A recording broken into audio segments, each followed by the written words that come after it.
as long as you're alive, that means you still have a job to do, right? The day I die, that means I'm done. I'm finished.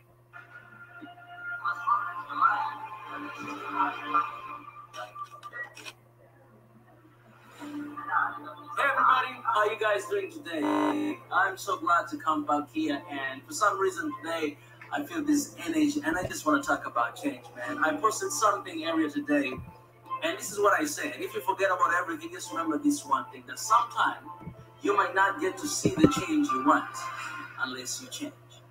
Insanity is doing the same thing while expecting a different result. You cannot see a different result if you keep doing the same thing. I was kind of like thinking about Africa and the things that we always talk about and we're struggling with. And you guys know that it's a lot of them we can talk about.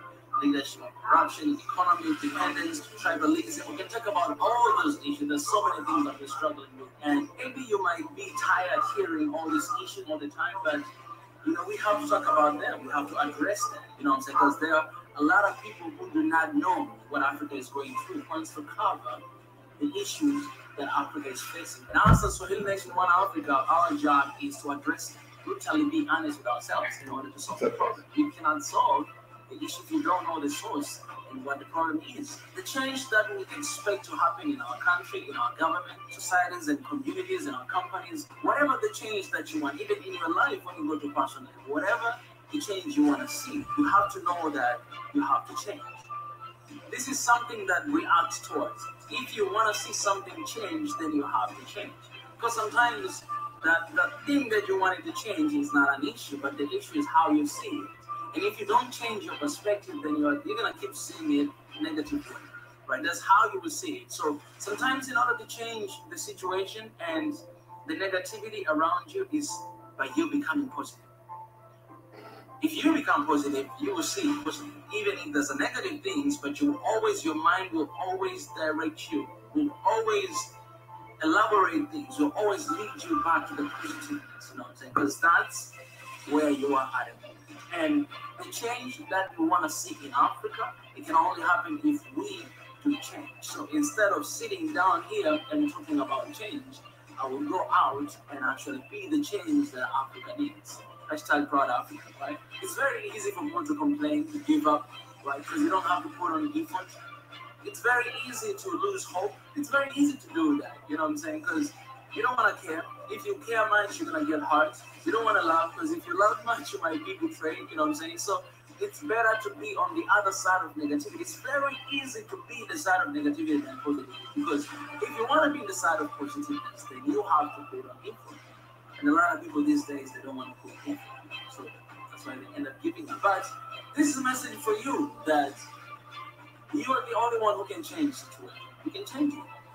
I don't want to put God in this, because I believe that God has already given us ability and mind to think, to elaborate, and to do things. He already given us that. We already have permission. As long as you're alive, that means you still have a job to do, right? The day I die, that means I'm done. I'm finished, right? My mission is done.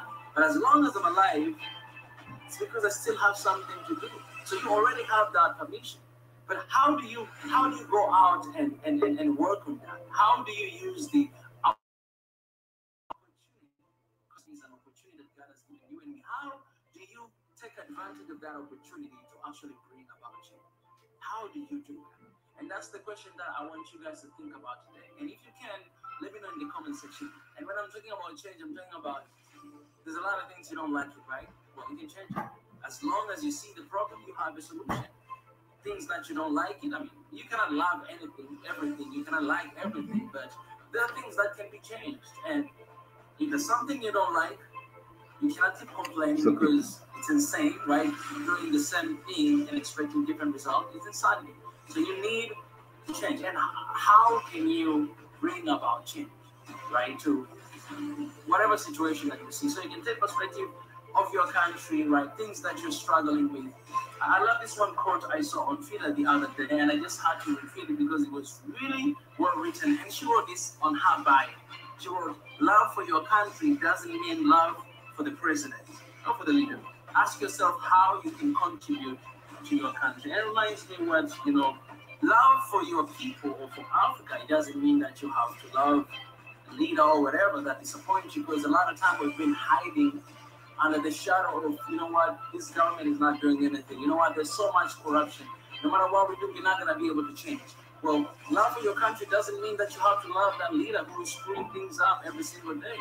You know, ask yourself, how can you contribute? And it's kind of like I'm coming from that point of view, that how can you take advantage of the opportunity, the life you have, to bring about change? Because as long as you're alive, as long as you see there's issues, that means you have a solution.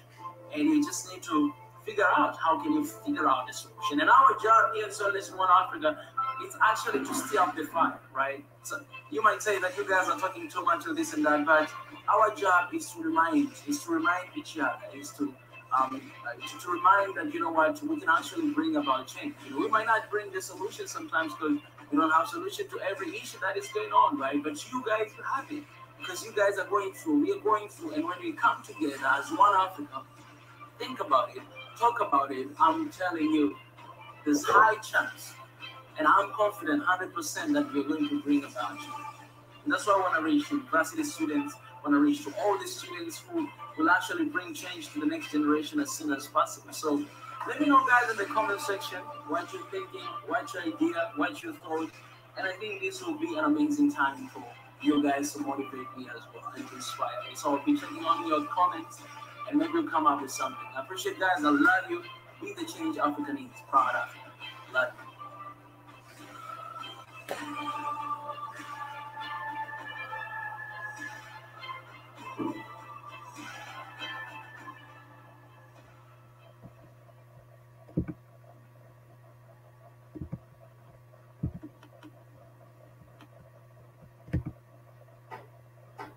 Welcome, guys, to the stream. If you can hear me. We always have a challenge with time, you know, Africa. We came here on time and we're ready.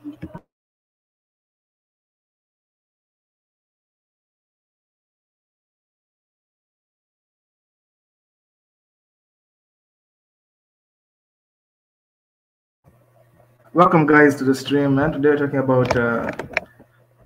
Let me greet you guys first. Karibu sana Nkuhu Yakta Benanzabi. Sami TikTok, welcome. Oh yeah, I think I brought back the sound. Welcome, Mariette. Welcome to the stream, guys. Today talking about, I think you've already wrote the topic, talking about South Africa BRICS.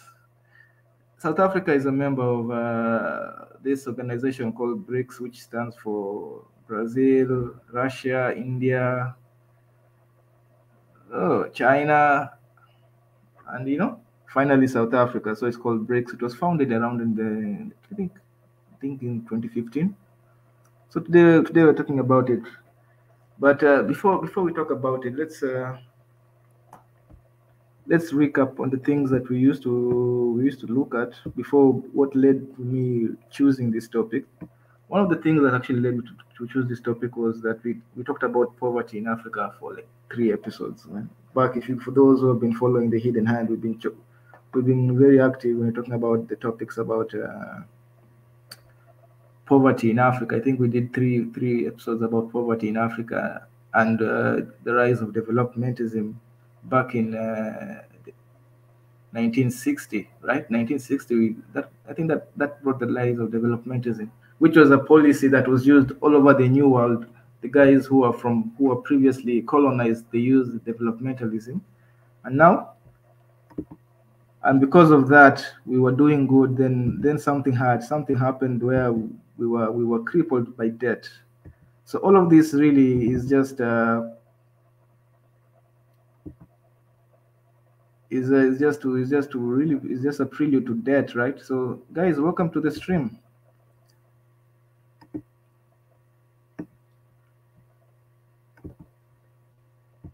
So yeah, give me a minute as I load the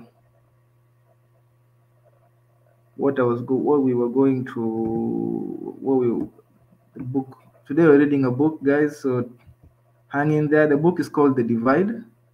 It's a very interesting book. Hope you guys, by the time we're done here, I hope you guys also will get it. It's available everywhere. It's written by a guy from Swaziland. It's written by a guy called Jason Hickel from Swaziland. Very interesting book. Oh, welcome, Marie Antoinette. Welcome, Nkuvu. I hope I'm pronouncing your name right. You know? Nkuvu Yanata Benanzambi. Yeah, I think I'm pronouncing. I didn't do it. Africa. I can't butcher an African name, bro. What's up? That's just who we are. But yeah. So yeah, I was talking about the developmentalism that began in 1960 because you guys, Africa was actually not doing too bad when we got independence. People assumed that poverty was just taken over from the colonial era. We just continued to become poor. No, we were actually having great strides. There were actually cases of African countries giving loans to countries like Singapore. We were giving loans to countries like Singapore, Korea, So we were not we were doing good. We were doing good, but then something happened, and that created extreme poverty in Africa. And that's and just to put it politely, that debt happened. Debt happened. So yeah. So today we're talking about debt. I'm trying to open the file. I don't know why it's taking a lot of time. What's wrong? Oh.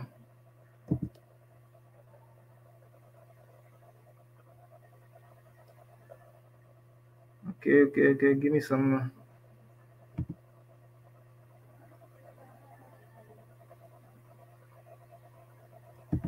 If the file doesn't want to open, we'll still continue, guys. There's no problem. So yeah, let's talk about. Let me remove the stream. Yeah, okay, yeah. So today, that's the topic of today. So today, I think I'm going to go back to something called debt, bro. Let's talk about the beginning of debt in South Africa as we start this beautiful stream. But first of all, let's begin with a beautiful word of prayer, everybody. Okay, Heavenly Father, thank you for life. Thank you for this Sunday. Hope I pray for my people. Hope let this be a blessed stream. Amen. We'll keep it moving. Oh yeah, Mariette Denoden. Welcome. How is the weather in Netherlands? I hear I don't know, has summer set in? Marie Antoinette, how are you? Hope you will be available today to contribute. So yeah, guys, let's start with what we call struct. Oh, it's opening. It's just taking too much time.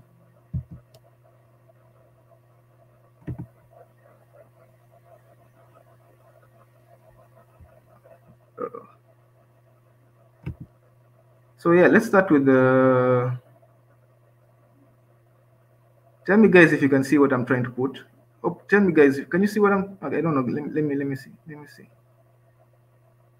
Tell me if you can see what I'm trying to display. Let me know, because as usual, technology always lets me down when it's the hour. Man. There we are. Because I wanted us to go through this together. I didn't want to just read for you and just lecture you and you just see us. Just although the lady on the screen is very lovely sight. That is Kenya. That is a beautiful woman from picking tea from the highlands. But today is going to be a very interesting show because we're going to start talking about debt, and hopefully we'll end up talking about how South Africa and the BRICS, because right now there is the war with Ukraine, and now all of a sudden we're talking about BRICS because because of Russia having troubles with its foreign exchange. So yeah, so now everybody's talking about the BRICS, the global South. What is our place in this movement, in this moment of what is it, turmoil? Because right now there was a meeting like 1 week ago there was a meeting. I think it's 1 week ago. It was this week. If you guys follow the American media, there was a meeting about. I think a few weeks ago there was the Davos Committee. Guys who follow the World Economic Forum, they have been meeting, and then there's also this Davos, and there's also the Bilderberg organization where the billionaires actually been meeting with the CIA and politicians, planning about God knows what. It's been crazy time. So I came to realize, what? Let's see who will plan for Africa. Basically, today that's what we're trying to answer, and we're going to give the opportunity to explore South Africa, because now those are the people who are members of the BRICS. That's actually for the first time. We've been crying for a country to be in the Security Council. We've been crying for an African country to be in the Security Council. It hasn't happened yet, but we are members of. But there is an African country that is a member of the BRICS. So yeah, here we are, guys. It's loaded. It's taken time, but we are here. It's the guy. How do I get the page?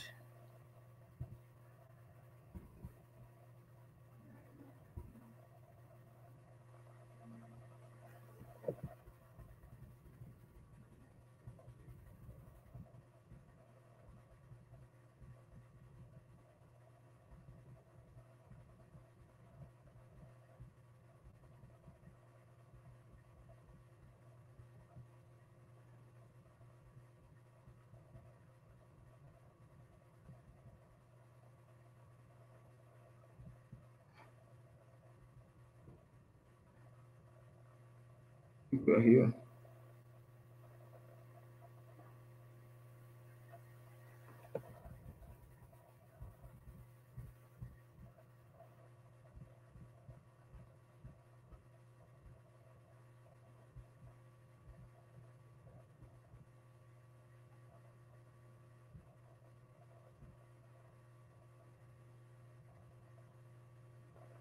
Here we are, guys.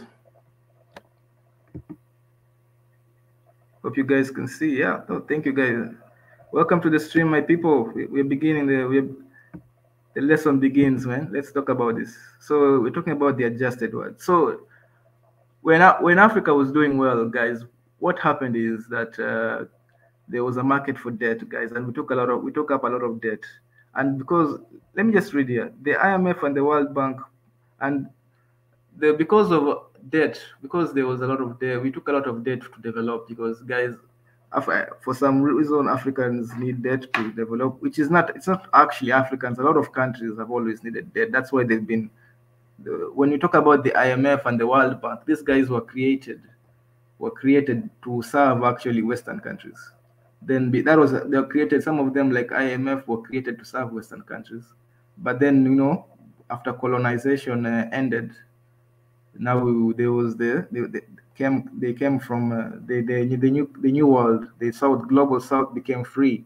So these guys also began now to serve the global South too, but now they were manipulated. I don't know if I should go through their whole history, because this is the first time I'm using this book reader. I thought it doesn't even give me the pages. I thought it will give me pages, but we go with what we have.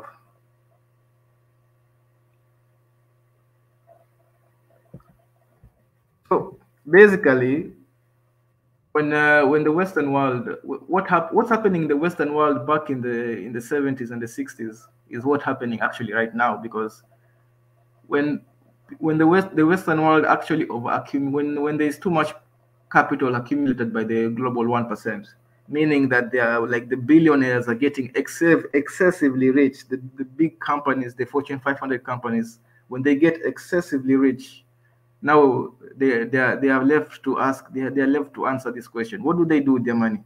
Because if they stick to their money for too long, their money becomes valueless. There is the perception that, oh, like money no longer loses value, their capital loses value, so they have to invest, right? But now when they've already dominated or saturated their own markets, they have very little to invest in. So what they do now, because of that, they had the option. Now, where do we invest? So what they did was, now they invested in terms of loans. when you come, this is according to the banks, the American banks, the Western banks. They had now, that was the only choice they had because they had already accumulated a lot of capital. So they gave loans to the global South, and the global South wanted the loans because they were also developing. And a loan, when you're developing, a loan is not a bad thing, depending on how you use it, obviously. But what happened is now there was like a frenzy to give loans to the global South. It didn't, at first, it wasn't in bad intention. It was just an investment because a government cannot default. Giving a loan to a government is not the same as giving a loan to, like, a company or a person. A company can fall for bankruptcy. Governments don't go bankrupt. So it felt like it was one of the safest loans they could give, and it was. And guys, so what happens is now there was a frenzy of giving loans, and when a bank gives a loan, they get like a 1% kickback or something, like a 1.5% kickback, and if you give a loan like over 100 million, let me see. I think I'm just narrating. Let me see if it's in the book.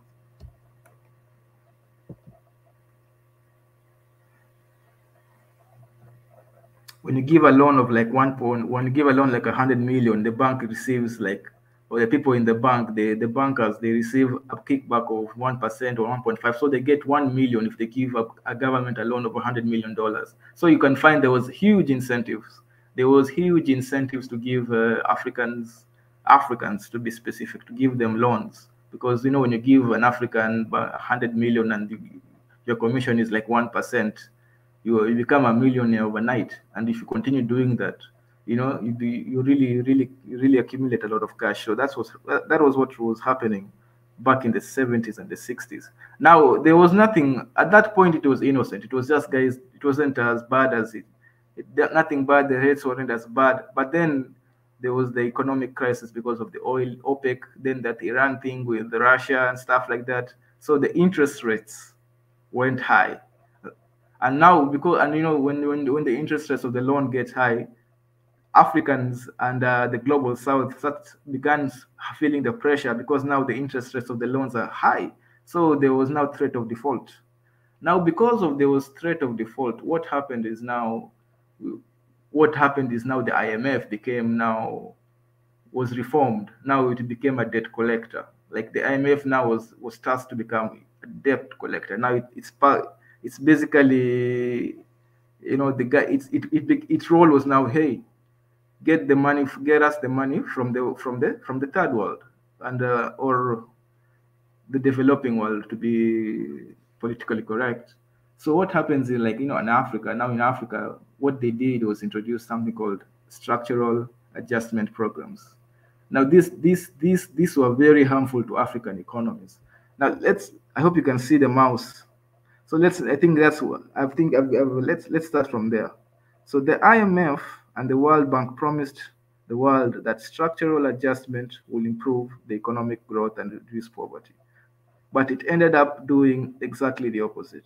Instead of helping poor countries as they were supposedly designed to, SAPs basically destroyed them, reversing all the gains they had made and during the developmentalist period, meaning all the gains they had made in the first 10 years of freedom. Africa was actually doing good. It was actually, like I said, it was giving loans to Asia. Imagine that African countries were giving loans to Asia. So they were not. So sometimes people think that maybe our governments were always. No, they were not. We were not always at this rate. We were going well until this period of SAPs. So during the 1960s and 70s, global South countries enjoyed an average per capita income of 3.2% growth. This is the growth of income. During the era of structural adjustment through the 80s and 90s, income growth plunged to 0.7%. Progress in development was stopped in its tracks. Liberalization did not help global South countries grow their way out of debt. Instead, the money for debt repayment had to be gained from more direct forms of appropriation, austerity, and privatization. So yeah, this is Latin America. Oh yeah, let's talk about Sub-Saharan Africa. In Sub-Saharan Africa, things were even worse. During the 1960s and 70s, per capita income in Sub-Saharan Africa grew by 1.6. Basically, our incomes were growing, and which was okay. Look, we were catching up with Europe. If you look at over here, it was still higher than Europe. We were catching up with Europe at that time. So if we had continued at that time, 1.6%, guys, it looks small, but if you multiply it by 30 years, that's, or 40 years or 50 years, that's a lot, right?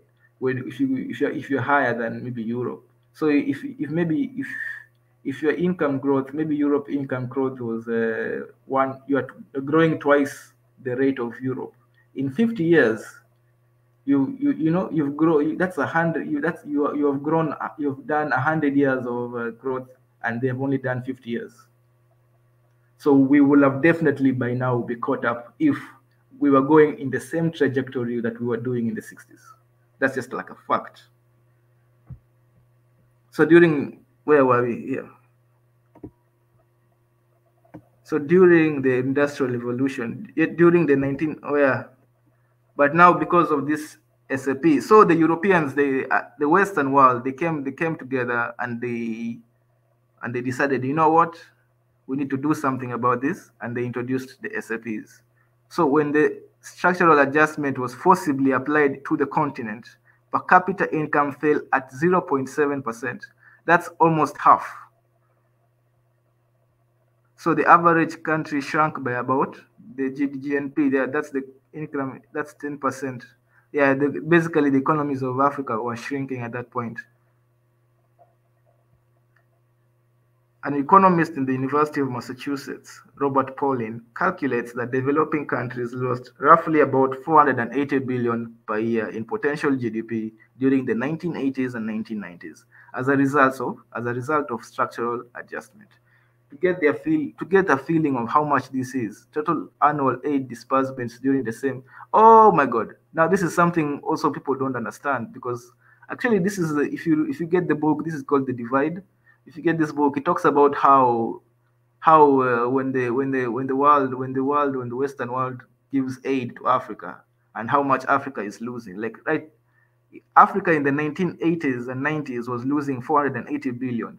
But people who are feeling guilty, and to sanitize what basically they have butchering of African economies, they sanitize and they distract us by giving us aid or charity.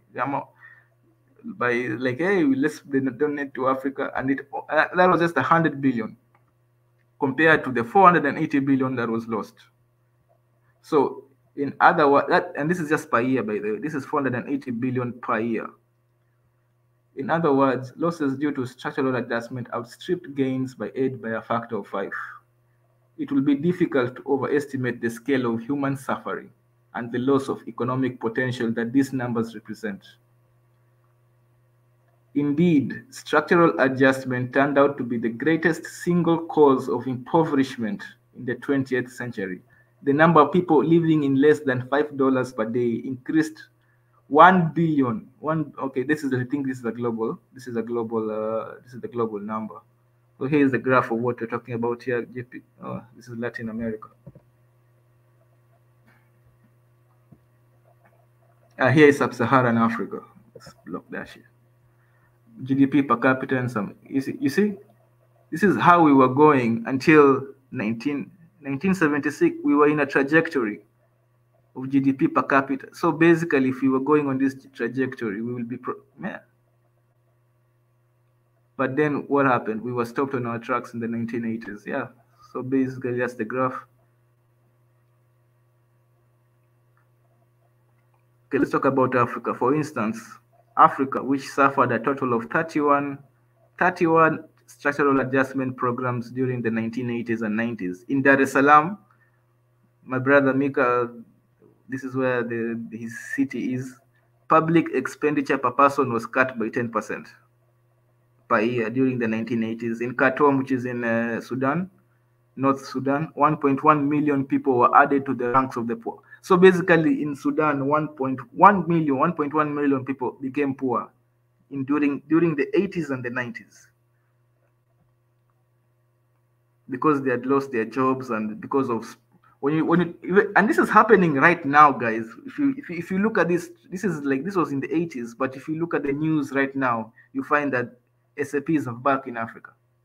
because of they're claiming Ukraine, because of they're claiming a lot of Ukraine. They're talking about our governments also are foolish, and I think they're colonized people. They're also taking loans from the IMF. This is what happens. They brought so a structural adjustment program imposed in Harare. Harare, is it Zimbabwe or some? I think in Zimbabwe or some, yeah.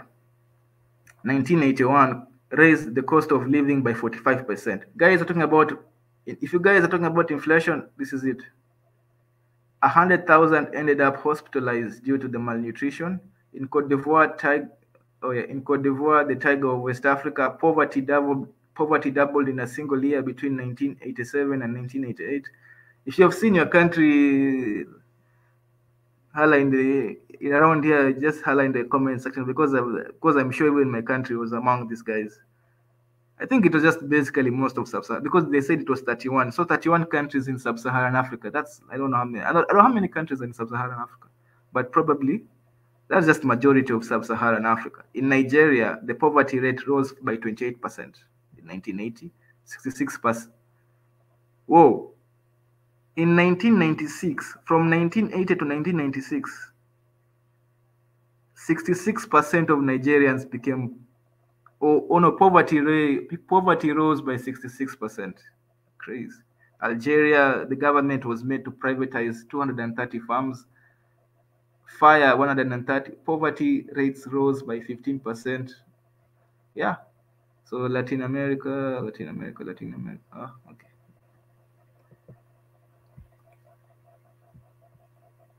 Latin America.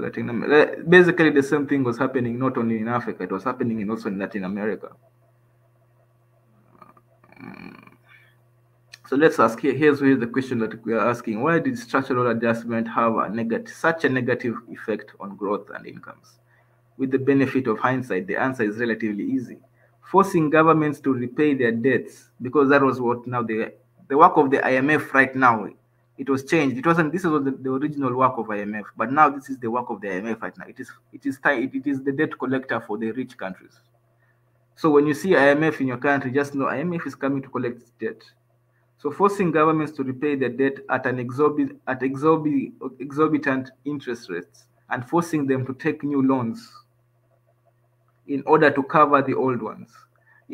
This is familiar in East Africa. In Kenya, you find that, and I think even in Uganda, I see this. All over Africa, you find that your government is taking a loan to pay another loan. It's like going down a rabbit hole or something. Yeah, national debt cutting. Oh wait, I think I've pronounced it. Forcing them to take out new loans meant that many countries ended up spending large proportions of their national budgets on debt services. Like we were looking at this, we were looking at countries like Nigeria. Nigeria actually at one point was spending at the quarter of I think it was the quarter of last year, or 2020 or 2021. The 90% of Nigeria's budget went to paying debt. I think it is in the quarter of 2021, or 2020, the first quarter of 2021. I think it's the first quarter of 2021. Guys, go check it out. The 90% of Nigeria's budget, the money that they had collected as taxes, went to pay debt. Cutting spending on social services meant that hospitals and clinics now hospitals. This is how it affects now the state of life in Africa, the standards of living in Africa. Hospitals and clinics fell apart, and an investment in education fell to the point that it became impossible to produce the skills necessary for development because education fell. There was no money to fund education. Basically, the money was minimized. All the money is going to pay debt. Cutting subsidies meant farmers no longer. This is actually one of the reasons people talk about Africa having the largest. People talk about Africa having the largest arable land in the world, right? I think Africa has one of the unused arable land in the world is in Africa. But here's one reason why we have to go to Russia. the president of Senegal, right? He went to Russia. He's the leader of the AU right now. He went to Russia to beg Russia, hey guys, we Africans need this food. Like, and we have and we know guys talk about. I think we were having this debate with Nathaniel that there is no food in Africa. Even Aboyak also asked this question: why is it? We should be focusing. This is why. Cutting subsidies meant farmers can no longer had access to affordable inputs like seeds and equipment that families spent increasing proportions of the income on food. And that, okay, let me,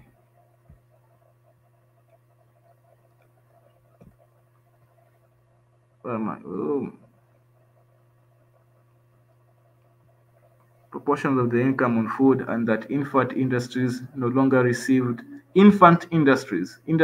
were small or were growing, weren't yet matured, received the support they needed to become competitive on the global stage.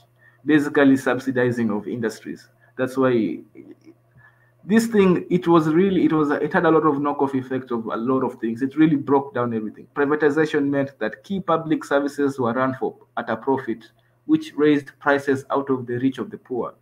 Reducing trade tariffs meant that custom revenues collapsed while foreign goods and competitors flooded in and undercut local producers, driving them out of business. Liberalizing the finance sector meant that investors could pull their money out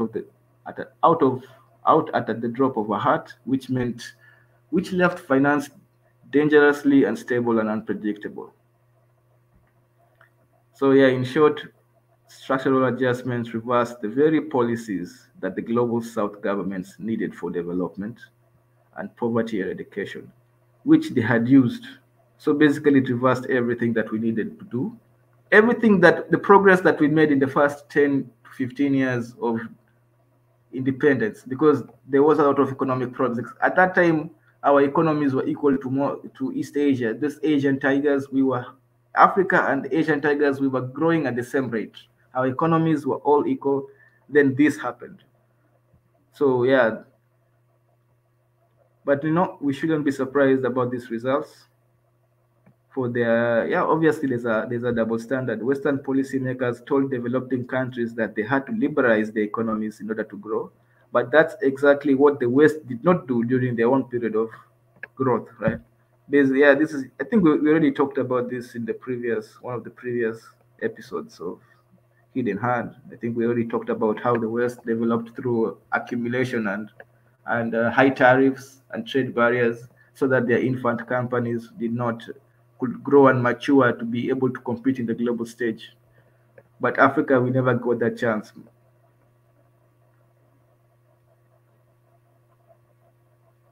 Now, however, some global South countries did not implement. I don't know. Sometimes I don't understand. Is China in the global South?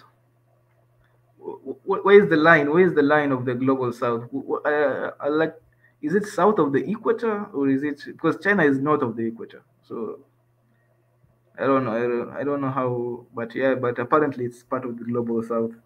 So yeah, Turkey, China, and the East Asian tigers did not implement these policies of structural adjustment. So basically,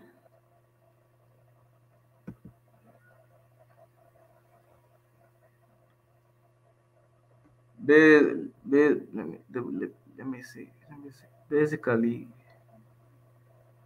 so how could the IMF and the World Bank get away with imposing structural adjustments when it was clearly wasn't working indeed? When it was actively causing harm? Why will nobody stop the World Bank? One key reason is that the World Bank and the IMF enjoy special immunity status. This is something, guys, if you didn't know, you can't sue the World Bank. They are immune to getting sued. They are immune to. In the United States, they claimed this status under the International Organization Immunity Act of 1945. For our brothers in the diaspora, if you didn't know that, the World Bank and the IMF cannot be sued. So they operate in like impunity, and it's immunity and complete impunity. They cannot be sued. which was intended to grant to, it's basically a diplomat with no country. Basically, I think it's basically a diplomat with no country. So you can't really. So they have taken advantage of a loophole where they can mess up your country and you can't do anything about it. You can't sue them. You can't do anything.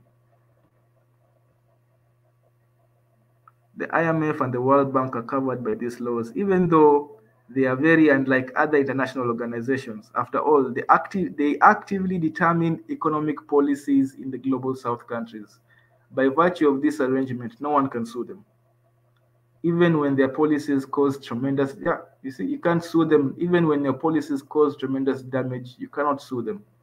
They have no incentive to be careful, and when manipulating the macroeconomic policies of other countries, because they have no consequence for them, they screw up.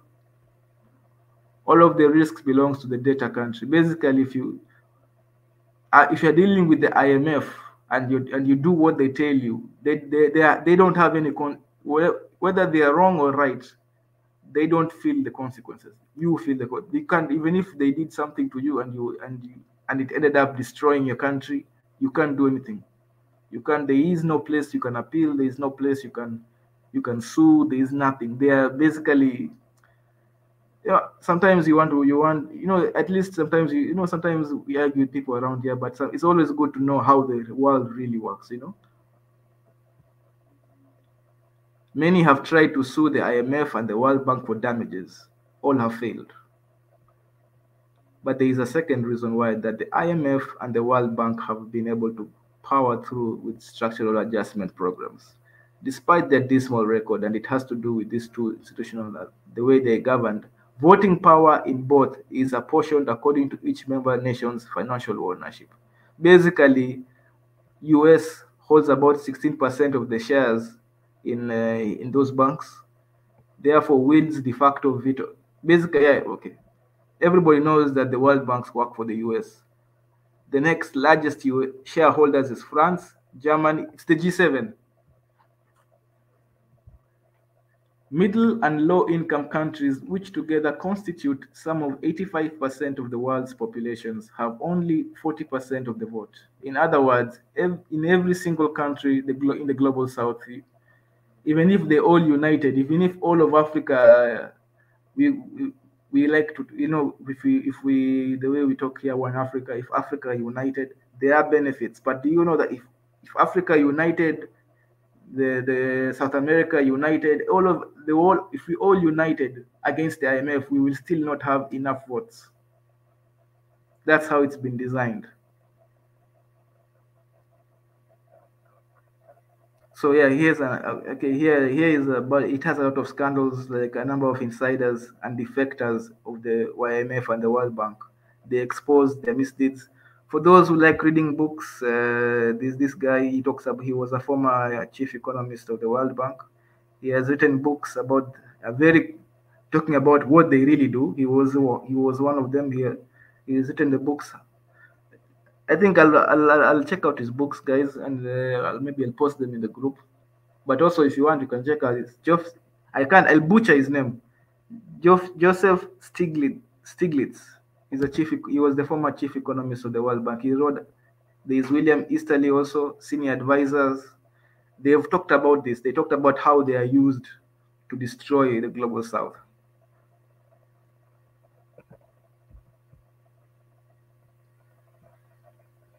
Okay, there's a place I want to reach. Then we can continue to South Africa. This is just to talk about, to understand how South Africa and the BRICS, the BRICS, how they can help us as Africans if we play our cards right. So let's talk about, but we have to understand the IMF and the World Bank before we talk about the other countries like South Africa and BRICS. But there's a second reason that the IMF and the World Bank have been able to power through with structural adjustment programs despite their dismal records. Wait, guys, let me check the comment section. Oh yeah.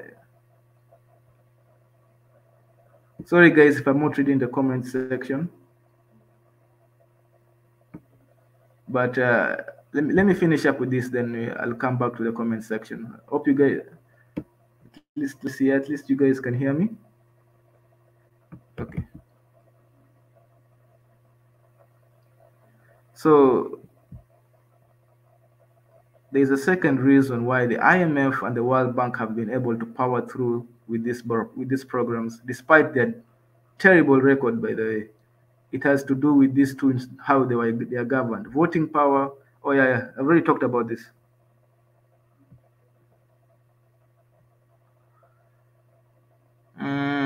When the failure of the structural adjustment programs became too apparent, there was now social pressure from the social movements mounted against them. The IMF and the World Bank, they backed down.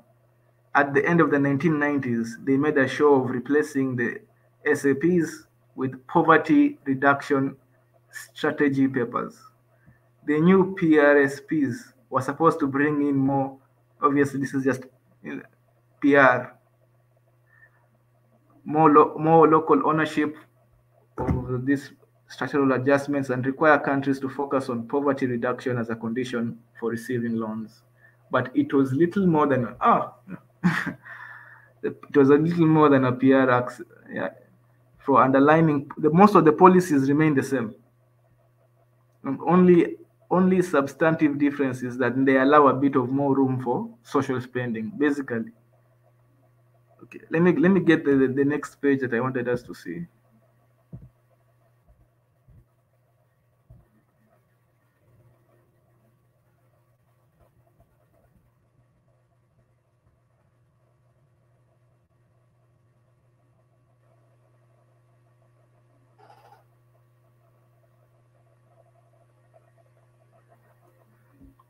It's page.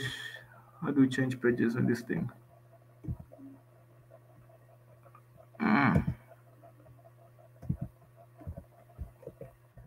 It's one of the worst book readers, guys. They can't even. Basically, they don't even tell you the page I want to go. Okay, it's okay. It's okay. We can still manage.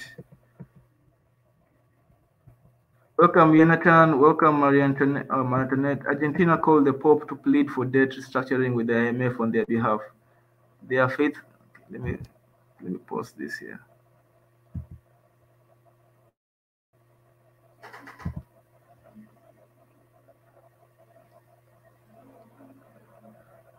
Argentina called they are faithful Catholics in Africa. He should plead for Africa as well. But you see, let's hope the Pope really has the power to change these institutions. Welcome, Biggie. Welcome, Nathaniel.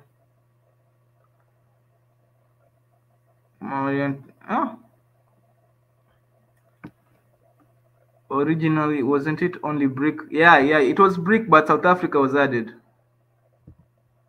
Originally, I feel they added an S to, yeah. I know it's a token, but we're not even in the council, which is it? The Security Council of the United Nations. We're not even there. We're not even in the Security Council of the United Nations. So at least we are in BRICS, right? This is something at least we can say we are family in it, and we are permanent members, right? We have one of our own as a permanent member in this organization here. We're not in the G7, we're not in the G8, we're not in the, but here we are a permanent member. So that's why I want to talk about it. At least we can actually talk about this. And I don't think it's ceremonial, guys. So let me give me a second. I find the next page. 201. 201.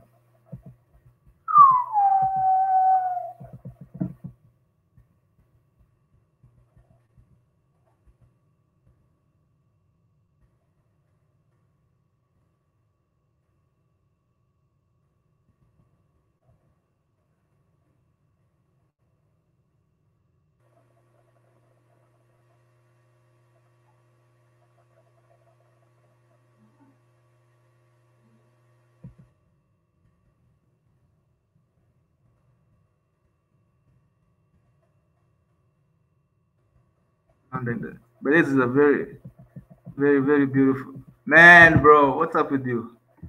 Seriously, Mel Collins, come on. Let us get the knowledge. I'll open the links in a few minutes. I'll open the line. I'll open the stream in a few minutes. We're here. Here we are talking about now. Let's talk about BRICS.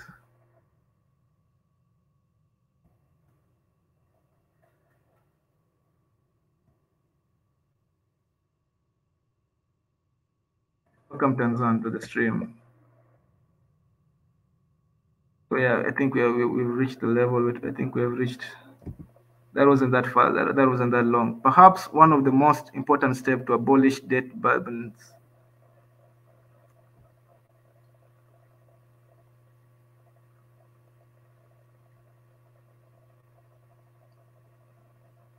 Yeah, here we are. Perhaps the important step. So we've skipped over the other stuff, and now we're talking about debt, and we're bringing the BRICS to in, where the BRICS come into play. Perhaps the important first step, is to abolish debt burdens in developing countries. This is more crucial in a number of respects. It will roll back the remote control power that rich countries exercise over poor countries and restore sovereign control over the economic policy at the national level. It will also free developing countries to spend more of their income in healthcare, like this is just basic stuff. In healthcare, education, poverty reduction efforts, instead of paying debt to big banks. It will be a difficult battle, definitely. But debts have to be, but since creditors tend to lose a great deal, let me see, what are we talking about? Debts don't have to be repaid. In fact, they shouldn't be repaid when doing so means causing, this is a very interesting principle that this guy talks about. Debts don't have to be repaid. In fact, they shouldn't be repaid if it means causing widespread human suffering. Some NGOs have called for debt relief or I think during coronavirus this word was used a lot, debt relief. I think a lot of African countries, I think even my alternative just mentioned it, debt relief for African countries, for Argentina. But these words send exactly the wrong message by implying that debtors have committed some kind of sin, and by casting the debtors as the creditors as saviors. They reinforce the power imbalance that lies at the heart of the problem. It's a very interesting perspective. The debt as sin framing has been used to justify forgiving debt while requiring harsh austerity measures that replicate structural adjustment programs that contribute. Let me tell you how bad this program is, because when you take a loan on the bank doesn't come to your home and tell you don't take your children to school just because pay this debt. Don't take your children to school. They don't come and tell you how to run your house. They don't tell you how to run. But it's so weird that when you take a loan as a country from these guys, they come and tell you, hey, don't spend on education, don't spend on social infrastructure, don't spend on healthcare, don't spend, like this is not normal. Guys, this is not, when you take a loan, this doesn't happen to anybody who takes a loan from a bank. When you take a loan from a bank, they don't come to your house and start telling you where to spend your money, where not to spend your money, or else, Nah. So I think you should understand the message that this guy is trying to push to us, that I actually agree with. As of 2008, 95 million worth of global South debt was scheduled for some degree of relief. This sounds like a lot, but economists at the New Economic Foundation have found that in order to achieve real debt sustainability and to allow enough budget space for countries to eradicate poverty, it needs to be increased by a factor of 6. Yeah. We talked about the factor when we compared the amount of money we pay outside Africa in the name of debt and the amount of money they come in, it's in the factor of 5. So basically, if we need to match that number. Although I'm very skeptical if this will ever happen, it's not looking like it's happening. So, which will go back to my final point as we continue. Both of these studies provide sensible starting points for debt cancellation programs. Oh yeah, not debt cancellation. Another approach is to cancel what are known as dictator debts. I don't know if in the case, I think in there are cases. I think you can look at Congo. I think formerly known as Zaire. There are countries that dictators, people who came in sponsored by Western powers. You know, even Burkina Faso, right? When the death of people who came in and sponsored by Western powers and became dictators and they became stooges for the Western world. And now because and just to seal that, they began taking debts, you know, runaway debts, even though their people don't get even to feel that money, don't even get the effect of that money, but and they don't even want that debt. And you can see this even we saw this in Kenya, we saw this in South Africa. I saw South Africa also protesting, like, why is their president going to the IMF? You know, even the president of Somalia just recently is going to the IMF against the wishes of his own people. This we have rogue presidents taking debt against the wishes of. So it should be illegal, you know, like that it should be illegal, you know. Debts racked up by heads of state with no democratic mandate. Dictator debts presently amount to look at that. Look at this number: $735 billion. Dictators, people who have no the mandate, people who are doing this, shackling your own country. It's not a small amount. Canceling them will free citizens from having to repay loans that they never agreed to in the first place, which probably even never benefited them. Alternatively, we could approach debt cancellation with a more general angle. Many developing countries have debt burdens that are primarily piles of interest. For example, if a country took out a $5 billion loan in 1980 at 10% interest and then repaid 500 million each year, by 2000, that is 20 years, they would have paid back 10 billion and yet will still have more debt to repay, simply because the power of compound interest. Yeah, some their countries till today are still paying back debt they took in the 80s. In Africa, the African countries still today they are paying back debt.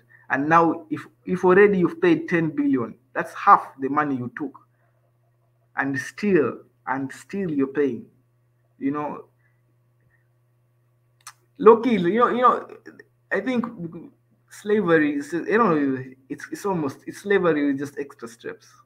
In light of this, we might suggest that poor countries below a certain development threshold that have already paid their debts plus the equivalent of a modest interest, 2 to 3%, enough to cover enough to compensate for inflation, deserve to have a rest and their debt burden written off.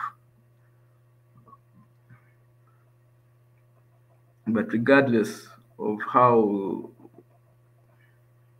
regardless of how we choose to approach the matter, it is crucial that debt cancellation be free of these conditions, structural adjustment conditions, which are still applied today.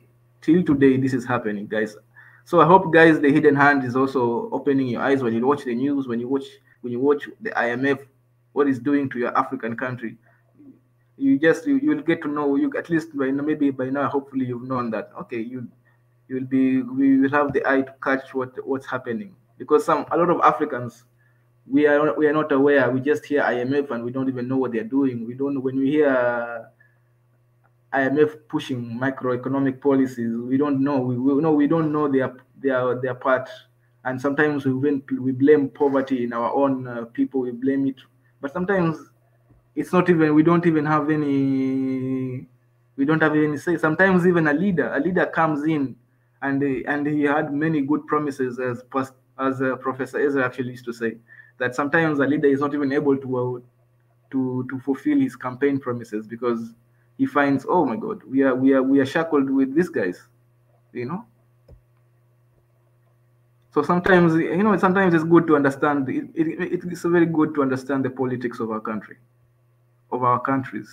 Of course, it's unlikely that existing lenders like the World Bank, for instance, will go along with such a plan. It will mean relinquishing the authorities over the debtors and will weaken the ability to enforce debt repayment. Instead of battling the World Bank, here's where I wanted us to reach now. We could create alternative institutions altogether. The new development bank, founded by Brazil, Russia, India, China, South Africa. This is where you see now we have now arrived to the topic of the day. The new development bank, founded by Brazil, Russia, India, China, and South Africa in 2015, might provide such an alternative. There's also the new Asian infrastructure bank by China. Then I think there's another Chinese bank that was formed. In these banks, if these banks choose to give free finance, not free finance, to give finance to other developing countries at zero or low interest, without these structural adjustment conditions, they will be able to liberate the global South from the grip of the Western creditors. So this is why this is actually what inspired the topic of today. That banks, if Africa, like this is just an example. Africans can come up with our own banks because we are huge continents. We can even team up with the rest of the global South, because South America and Africa, we are all going through the same problems. One of these banks is the New Development Bank. If we could transfer our debt from the Western clutches or the Western shackles of structural adjustment programs that make us even more poor than we should be, because sometimes people think, oh my God, it's the corruption. We are not able. We are we are not capable of being rich. It's our mental state. Sometimes it's not. It's the system we have found ourselves in that we should not, because we were doing great in the 19. One of the things I appreciate is that during the 60s and the 70s and the mid 70s, there was evidence that we were doing great. We were at par with China. With China, we were at par with the East Asia. We were at par. So we were not doing bad. We were even giving them loans. So meaning sometimes even we were doing better. So we have to accept, though, that creditors will probably not be willing to cancel debts at anywhere near the necessary level, and of how much pressure social movement, and no matter how much pressure movements put on them. If that is true, the other opinion of other over-indebted countries have is to simply stop repaying the loans. This is what Thomas Sankara was trying to do. He was alluding to when he's saying, what, sometimes if we pay the loan, people die. And he said, if we don't pay the loan, nobody dies, but the bankers get. It was a very. I can't remember the speech quite. I'll just be paraphrasing that speech, but that was what he was alluding to. In the past, debt default was quite often being punished by creditors with invasions and coups. Effectively removing this option from the table, global South countries have been demanding the right to default without military retaliation from them. Basically, if you default, I think this is like a hidden gun that people don't know about our leaders because it's been a while. But do you know that if your country actually defaults on debt, that if the past presidents was to take place, basically you're going to be invaded. Like that's how it is. That's how it has been for the last decades, several decades. If you default on debt, usually America or a European country tends to invade you or sponsor a coup. Look at Thomas Sankara is a good example. Look at Patrice Lumumba. Yes, this might make it difficult for them to secure new finance and aggrieved debtors and allies. But the New Development Bank and the Asian Investment Bank is in play. Defaulting countries might have other options to them. I think we are done with the book today.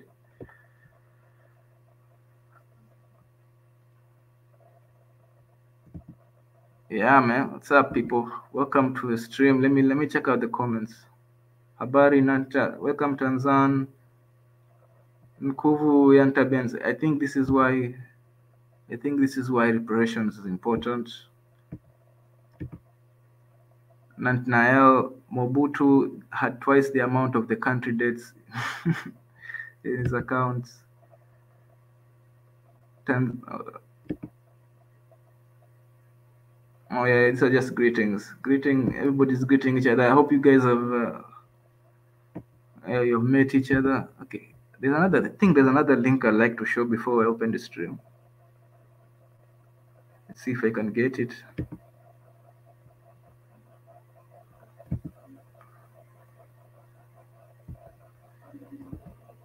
But yeah, let me open the stream as I get this link, because it's an article, just a recent article of what's happening. Guys were asking about what is happening about right now. What is the new development bank doing? What is the BRICS doing right now? So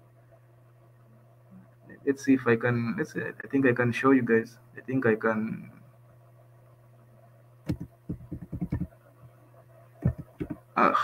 What's this?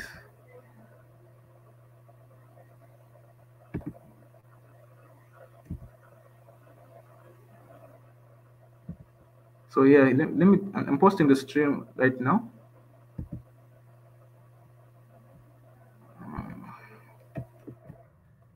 There we go.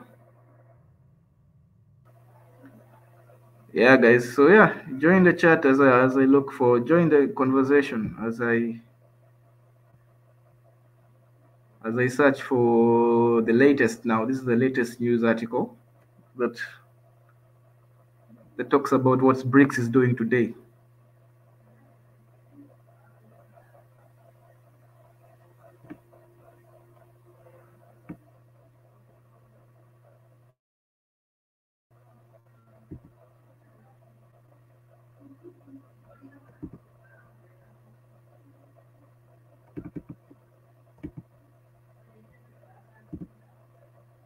Yeah, guys. So yeah, I think I've given basically most of what I was about to say has been said. If you guys have something to add, can add. I think I've demonstrated. I think hopefully that the importance of alternative banks. Basically, that was what I wanted to talk about today. The importance of alternative banks that can help us get out of our debt situation and give us a lot of strength to tackle, to improve what, to develop without the interruptions of the Western world, because the world isn't as the same as it was today, as it was those days. At least right now we have, we have alternatives, and we should be seeking alternatives. If you understand what I'm trying, I think this is the article here.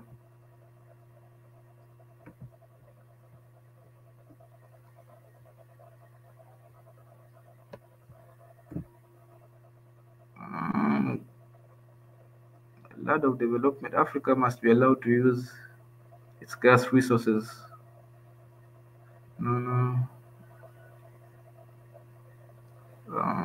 Guys, yeah.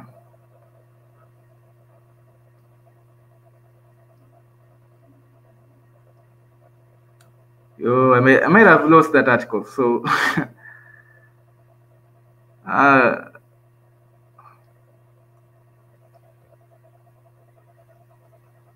yeah. Well, basically, yeah. I think maybe we can continue the stream now, because I think I'm gonna put. I think I've lost that article. It should be somewhere here, and I've lost it. How? Okay. So, what do you guys think about the stream today? I think I'm done. The BRICS are not doing anything. Brazil and India have gone nationalist. Russia. No. You know what? Now you're just going to motivate me to look for the current for that article, because I'm for sure they're doing something. They've been doing something right now. Even China, China is in the BRICS, and China needs the BRICS. Also, Russia is in the BRICS. These are, when you look at Russia and China, these are countries that require the global South, because their relationship with the global West is with the global North. The relationship is not good, and so these are countries that are hugely, highly dependent on the global South. So obviously they need BRICS, because BRICS is just full of is the largest organization. First, Did you know that BRICS right now is actually huge than bigger than if you adjust for PPP, which is purchase parity, meaning that the BRICS nations are actually bigger economy combined are bigger than the G7 right now currently. So there is no way you can tell me that BRICS is not influential or BRICS is not it's here. BRICS is here to stay. BRICS has made it. Yeah, I found the article.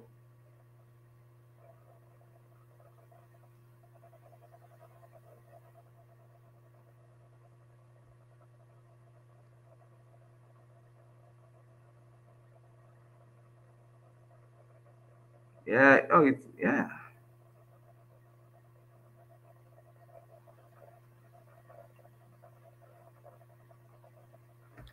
Let's see if this is the I think this is the article. It might be another one, but it's talking about something similar. Oh, Marie Antoinette. Wait, is this? Oh, Marie Antoinette has posted the article. I know maybe that was the article. I read the headlines and I was like, nah, that's not the. Let's see if I can copy this.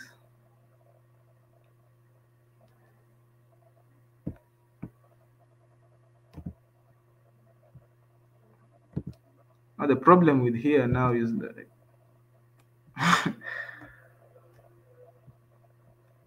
let me get the article. The article is here. I found it. I thought that wasn't the article, but I think now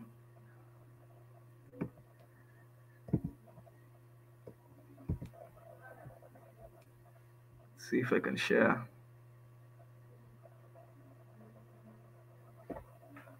But yeah, basically there is movement within the global south, and BRICS is like heading the global south in if there is going to be a resistance against the global west.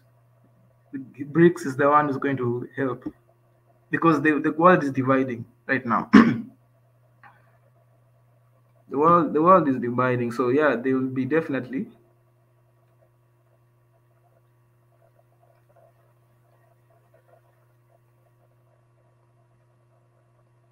No, this is not the article. I think.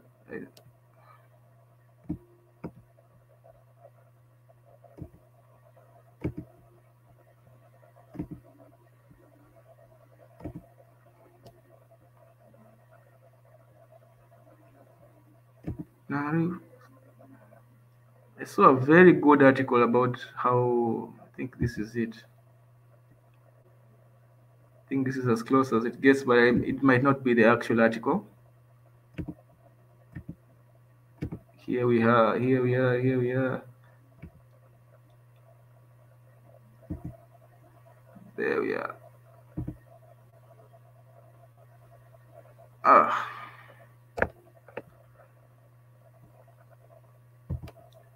I'll do this, then I'll play. As I open my internet's article here. Let's look at this article. In the weeks leading to Ukraine's war, this page has argued that this is about now Ukraine, Putin, and China, and the global. I think the global south is not is I think Africa is mentioned somewhere here with BRICS. Because China actually wanted Argentina to join BRICS quite recently, and I'm sure it's because of the debt crisis, and also Argentina is a huge country.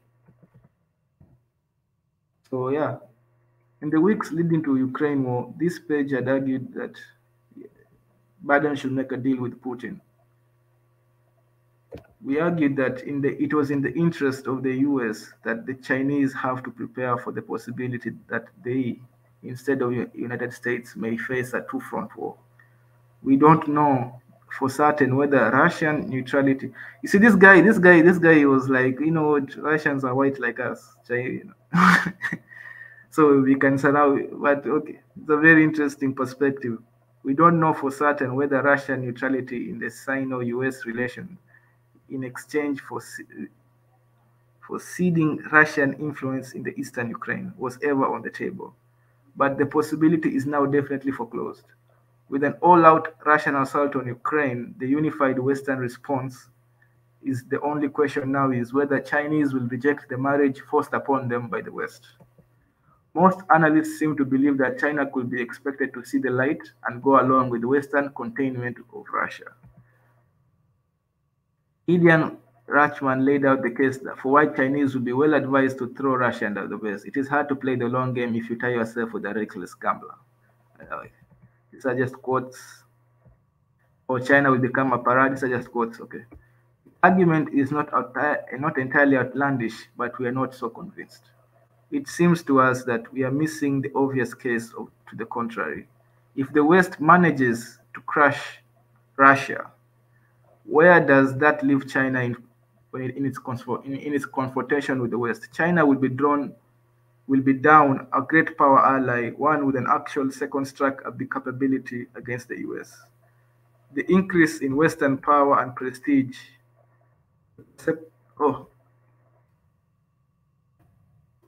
Basically, this will hamper Chinese efforts to revise international relations in its favor. Indeed, precisely because the Chinese can now be certain that the West is committed to contain China's rise, they cannot view the proxy war as a zero-sum game.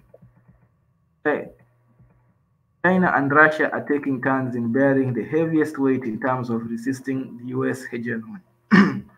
This is completely different from the geopolitical situation when China was confronting the US alone. With Russia as a partner, if the US carries out the maximum strategic coercion against China, China won't be afraid of the US energy blockade and our food supply will be secure. So will other raw materials. It's going to be harder for the US to make up its mind in engaging a strategic shutdown with China. If war breaks out in the Taiwan Straits or in the South China Sea, the US will find it hard to impose a nuclear blackmail towards China, as China's conventional forces are increasingly stronger and will overwhelm those of the US, no matter Russia supports China or remains neutral at that time. It will be a super nuclear force, which is hostile towards the US. Oh, this is the perspective of the Chinese. Let me look for where they talk about Africa.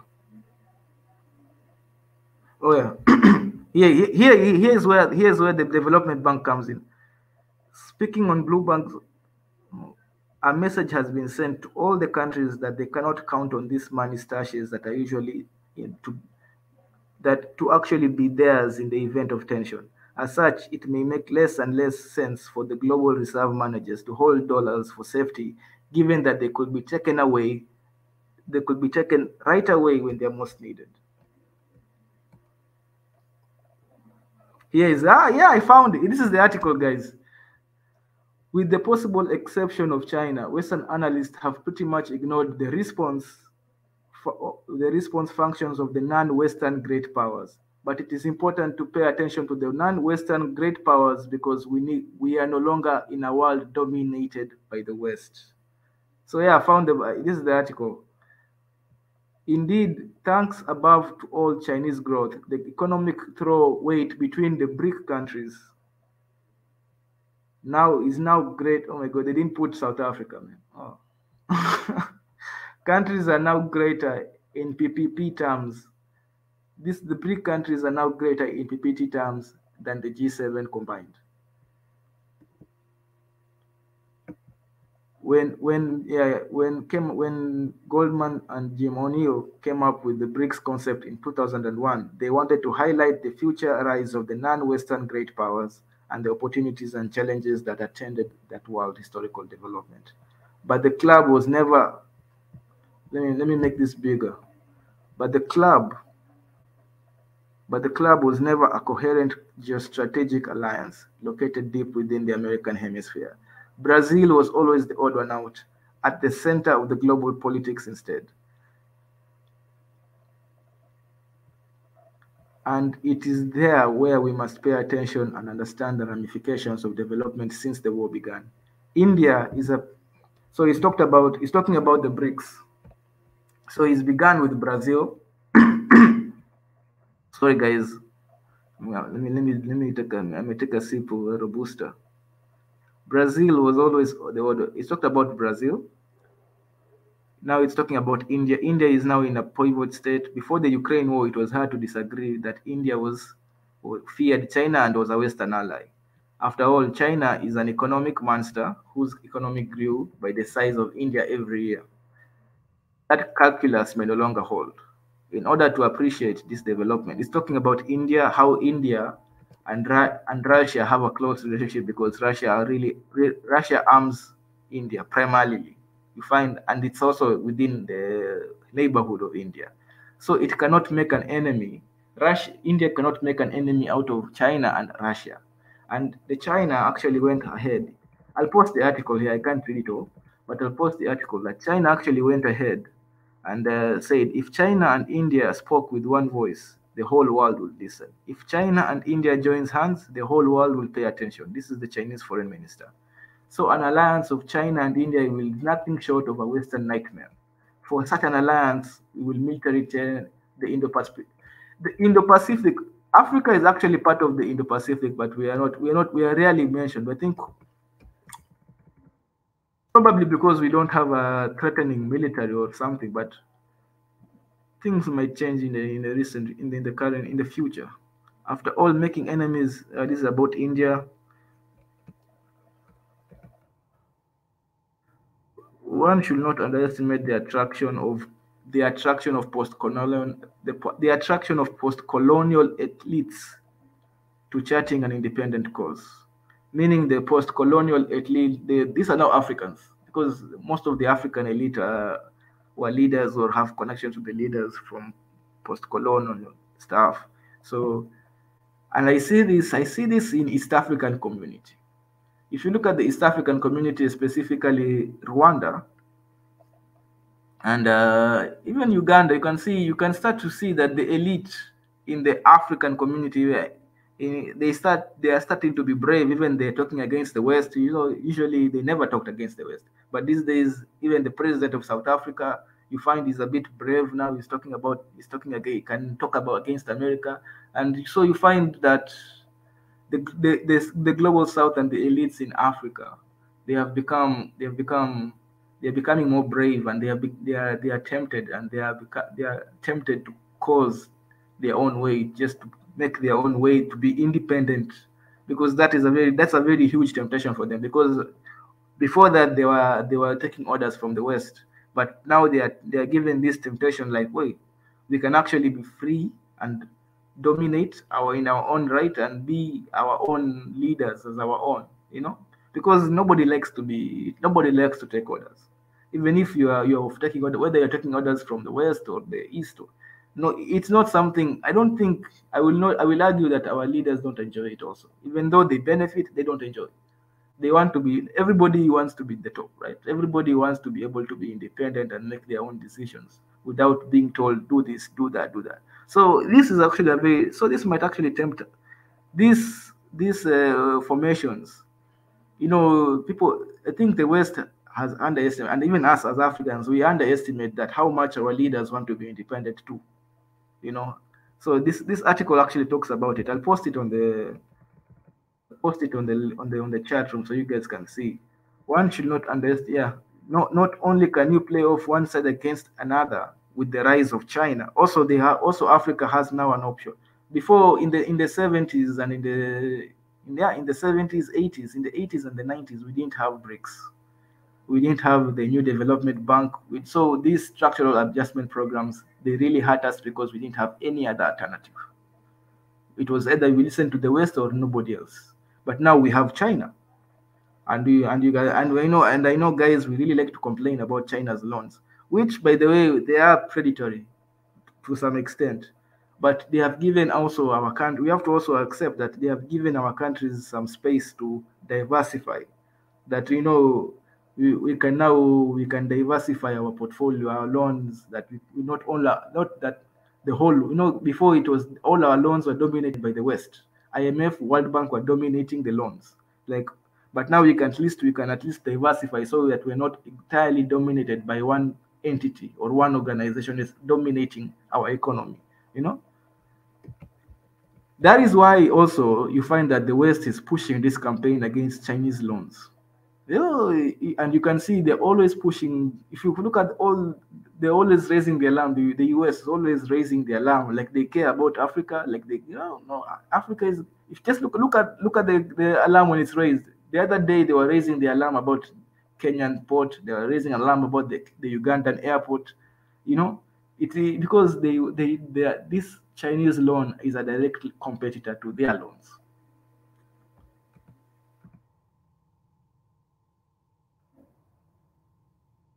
Yeah.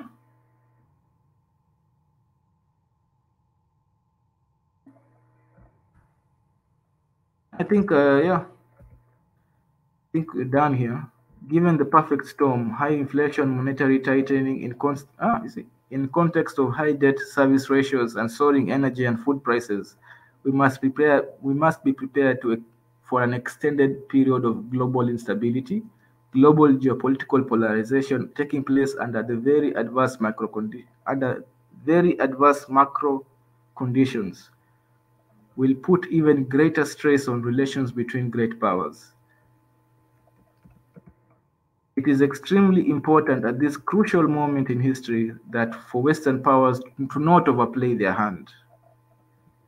You see, I think this is an article written by somebody from the West. It's like warning his people that hey, that the Western power is not as powerful as it used to be because the global South has other options. That look at here, the unipolar world is gone. A multipolar world is here. Non-Western great powers can no longer be bullied into submission. Instead of moral grandstanding, relations between great powers should be businesslike and conducted with noble gravity. That begins with the Indo-US relations. Yeah. Well, guys, I think you have reached the end of my. I think we have reached the end of my talk.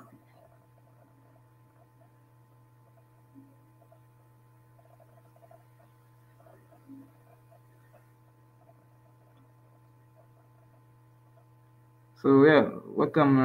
Is there anybody who wants to say anything? Oh yeah, Marie Antoinette's link. Let me post this link first. Then I might even open Marie Antoinette's link.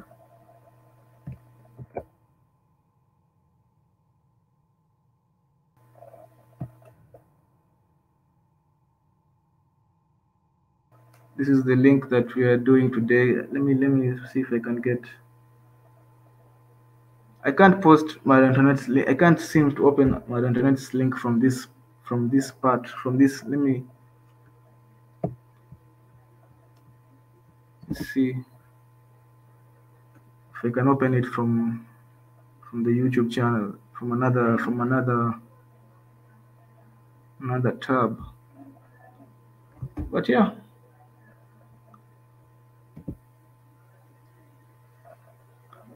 Mika alizunguka kuzunguka, kumbe unazunguka kama mzungu. Unajua maana ya mzungu comes from kuzunguka. Mkuvu ya Tabenanzabi have to go zungumzo mzuri. Good talk. Good observation, Jonathan. Fair enough. I'm wondering what agenda essay is achieving from it. I think if you read that article, you see what the agenda from essay and Africa as a whole, because now we have the option of choosing who we are, and if we play, I think I'm leaning towards BRICS because we have one of our own there that is part of it. So if whatever panel is formed, hopefully, when guys talk about the new world order, hopefully BRICS will be part of the new world order, and we will have at least our own here, our own African country within the table, on the table, making decisions in our favor. So yeah, if there isn't, let me post the link and close the stream, guys. I think I've talked for 1 hour and 33 minutes. So I think it was a good stream, guys. Hopefully somebody learned. I learned a lot also researching from this stuff. Yeah.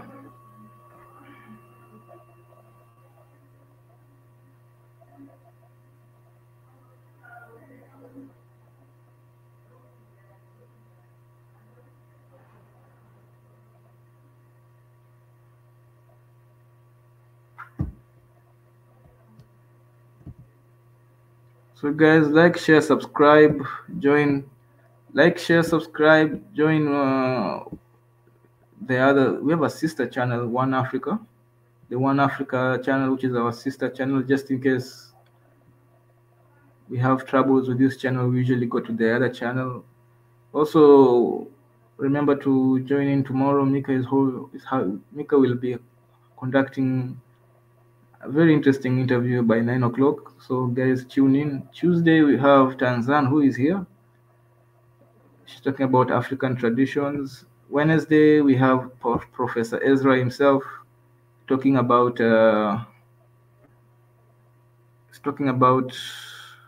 education in Africa.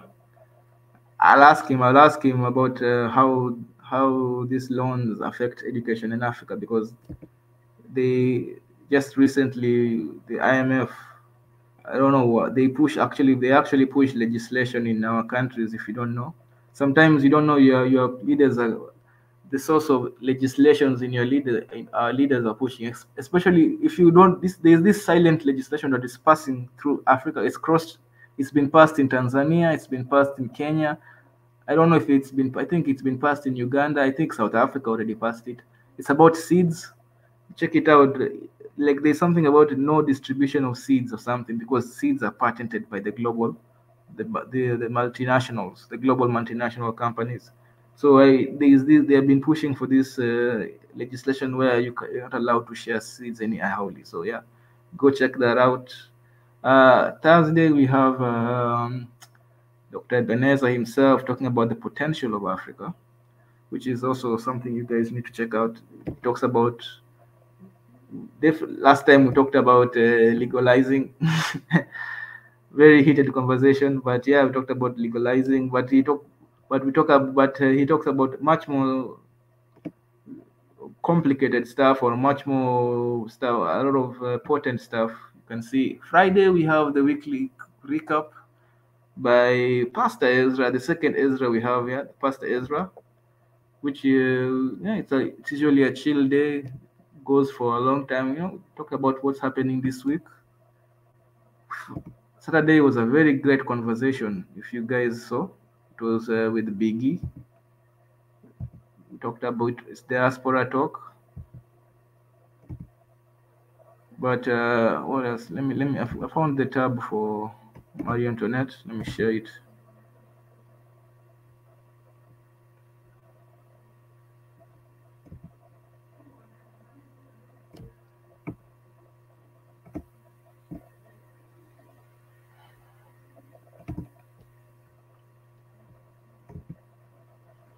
Let Africa exploit its natural gas reserves.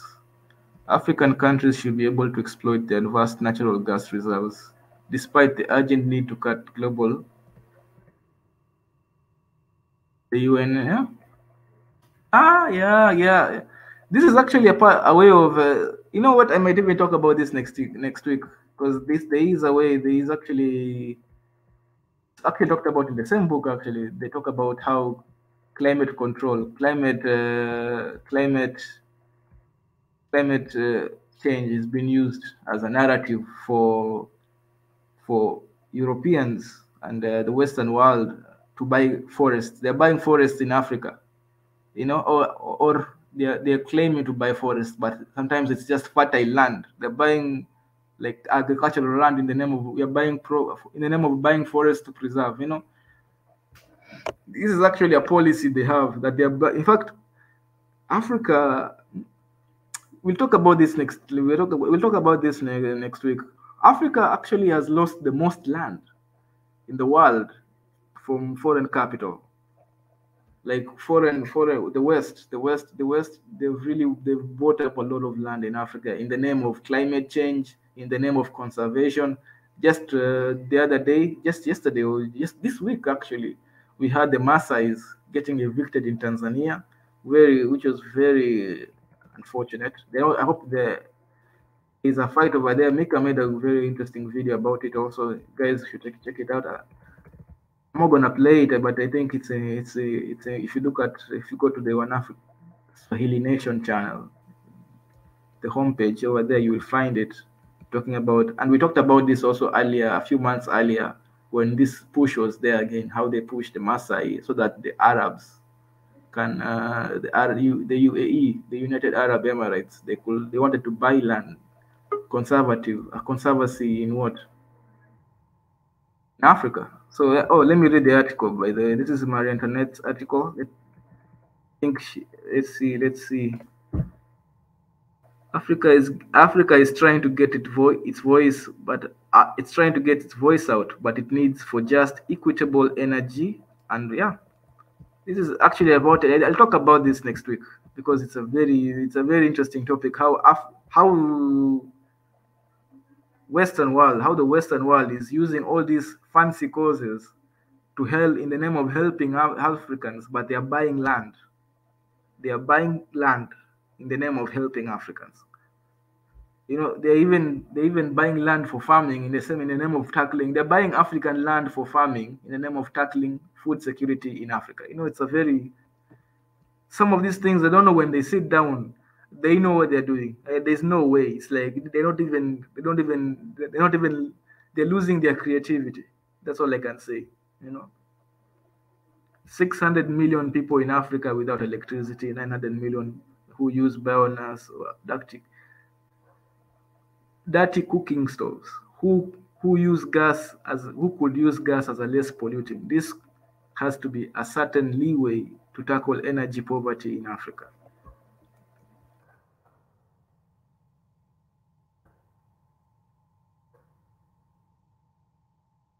While some back the idea of African gas can be exploited, while the EU and developed countries find green alternatives, others see African dash for gas as a potential disaster. With gas prices high and likely to remain so, and with most of Africa's potential reserves owned and reserve licensed by foreign companies, it will be difficult to keep African gas on the continent rather than sold to the highest bidder. Tuli Makama, the African Program Director at the campaign group Oil Change International, said Africa should not be pressurized to exploit fossil fuels reserves to serve the international community in the face of Russia's unprovoked war. Africa does not need to develop these reserves to meet its energy access needs. It's a myth that fossil fuels are good for development. African countries are also unhappy that developed countries have exploited their own gas and are now seeking new sources because soaring prices because of Russia and Ukraine. Africa has major gas reserves in the countries including Nigeria, Mozambique, Senegal, but are mainly largely unexploited. I think Tanzania also has a huge gas reserve. Senegal were hoping this discovery will help them, but now you are coming to say climate change means stopping the finance. That is very worrying. Oh, who's this saying? Might? Oh, the Egyptian finance minister. Urging Africa to drill for gas marks a change of heart for Robinson, who last year heavily criticized the UK government for its involvement in financing a new gas field in Mozambique.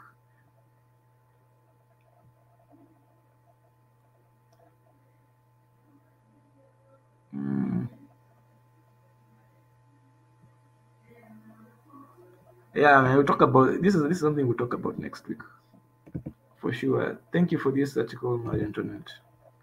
Who is here? Oh, we have Tanzan. Welcome, Tanzan. Hi, Mundatezi. How are you? I'm fine. Okay. Well, how have you been? How do you think about what I've talked about? Well, I think people. It's been maybe people don't have. It's been complicated or something. Guys are scared to. It's complicated. It's complicated. Even me, I didn't know even what BRICS was. I thought BRICS is something that you make a building out of. Apparently, some countries from several different regions. Hey, I had never heard of this thing. So, and then but at least you've learned, right? Yeah, but what do you think? What are your views? It seems to me, okay, the one thing that you said about options, that before the WHO and the IMF and so on had, sort of had a stranglehold over African countries and just putting them through the ringer, which increased poverty. So now, even though this new BRIC that is, coming in, the negatives might be the high interest rates, but at least you have an option or a leverage or a negotiating point to go into, to have more equitable positions, so that you maybe get a better position in terms of working with either or both of them. So when it comes to the loans, though, for me, I'm on the fence about whether this new coalition will be better, because it seems to me like I don't like the classification, but first, second, and third. So the second world is like the middle class. They might either go with the guy on top, and also step on the guy number 3 so that they can get up with number 1, or they might work with number 3 so that they can both one of them get to the top, and since they are in a better position, they might try to get into position 1. So I don't know which one will be beneficial for them, because that also depends on how they intend to use Africa, whether as a partner or as a stepping stone. So, but in either case, it's still a good thing to have an option. You just have to know how to deal with it. Now it has to be a more sophisticated ball game than when it was just dealing with an entire block of people. Yeah. Yeah, you've talked about you talked about high interest rates. This what I actually was talking about, that this new development bank, the ones that is formed by the BRICS, which South Africa is part of, because I think there are 6 countries now. Yeah, Brazil, Russia, India, China, South Africa. Oh, there are five countries. Mm-hmm. The BRICS, when they formed this new development bank, now what we are hoping for, what we can push, because we have our own, and we have countries like Brazil, which are South American, and they are suffering. India, these are third world countries technically, but they have suffered from the high interest rates. So if we have this bank, that by the way, which by the way, the BRICS countries have a higher GDP by, if you compare it by PPP, which means what? Which means like you can have, how do I explain it? You know how the price of bread in Kenya is not the same as the price of bread in the United States, right? It's cheaper. It's mass because of purchasing power. So when you look at purchasing power in terms of how much they can purchase in their own countries and maybe even outside, if you combine that, BRICS is actually those is actually bigger than the G7 right now currently. In fact, the top 3 countries by PPP is number 1 is China, number 2 is USA, number 3 is India. So the global south is strong right now. The global south is not weak as it used to be. And so when they develop a bank like the new development bank that can help, it can really help us if they don't have what we're talking about, the structural adjustment programs, those programs that were put in the 90s and the 80s that made us not spend money on healthcare, education. All our money was going to pay debt, so meaning that our economies could not develop. Instead, we're just busy working for debt. And you see, and I see that happen. Let me ask this: with the BRICS, are they like with the European Union, where they intend to expand, to countries that meet certain criteria, or is it a closed group? The BRICS is like G7. Okay, it's not a closed group. It can grow. Okay, so is there a possibility of other African countries getting into the BRIC? Definitely, there's a possibility. It's not closed. That's the thing. It's made up of the global south. You get, and it was made in 2001. At that time, there were a lot of South Africa was one of the fastest in Africa. South Africa was like the top dog during that time. In South America, Brazil was the top dog. Then there was India, and there's China. So those were those were the fastest growing countries in the world at that time, and they were from the global south. So they were coined as the BRICS. You find that's how it was formed. Actually, okay. It was So they give economic benefits to each other, like reducing tariffs and so on. Is that something that they do, or how do they help each other? okay. For a while it has been dormant for because it was not it wasn't like G7, because there was the actual G7, but of recent late, as the global south became stronger, it has even the relevance of the BRICS has also become stronger. Even right now, you can see South Africa wanting to negotiate within Russia and Ukraine. I don't know if you are seeing that, weren't you? Have you seen that? No, I haven't. Oh, What was you the haven't. story? Sorry, but yeah, there were times South Africa actually, just a few months ago, South Africa was offering, and it was seriously being considered. And you'll wonder, why does South Africa have the power to negotiate between Russia and Ukraine? But it's because they are part of BRICS, and Russia is part of the BRICS. You find. So yes, they do, and and in 2015 they come up with the new development bank, right? And this bank is also, it was meant to counter the World Bank and the IMF. You find, and in fact, here it is. There, I found some news. You've made me actually look at yeah. Here is another news. This is just 3 weeks ago. They set up. It's been expanding. Basically, China has been using it. It's been used by China. It's been used by Russia at the moment. These are very huge powers. So when you have China and Russia and India pushing for more integration of the BRICS, let me share this screen and you can see.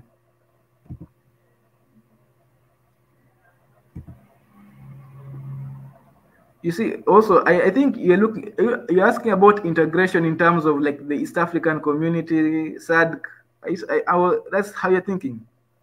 Is that how No, you are? more like expanding. They start with South Africa, but if other countries, let's say in the region or in the continent, can reach that place, let's say, like Nigeria, if Nigeria could be added to that whole BRIC, I mean, that would increase their GDP even more and give them access to, a big market of resources and so on. So I'm just... It began with BRIC alone. It began with Brazil, Russia, India, and China. Then it expanded to South Africa. So it's been expanding. It's not. Okay. So it has expanded to South Africa. So you can tell it's expanding. Okay. So yeah, this is 3 weeks ago, May 2020, BRICS led new development bank to set up regional office in India. So it's growing. It's been active, guys. So it's especially because of this war, there's been a need for an alternative, not only for just every country now is like, oh, they can't be relying on America because they'll be, especially what they did with the dollars when they froze the dollars.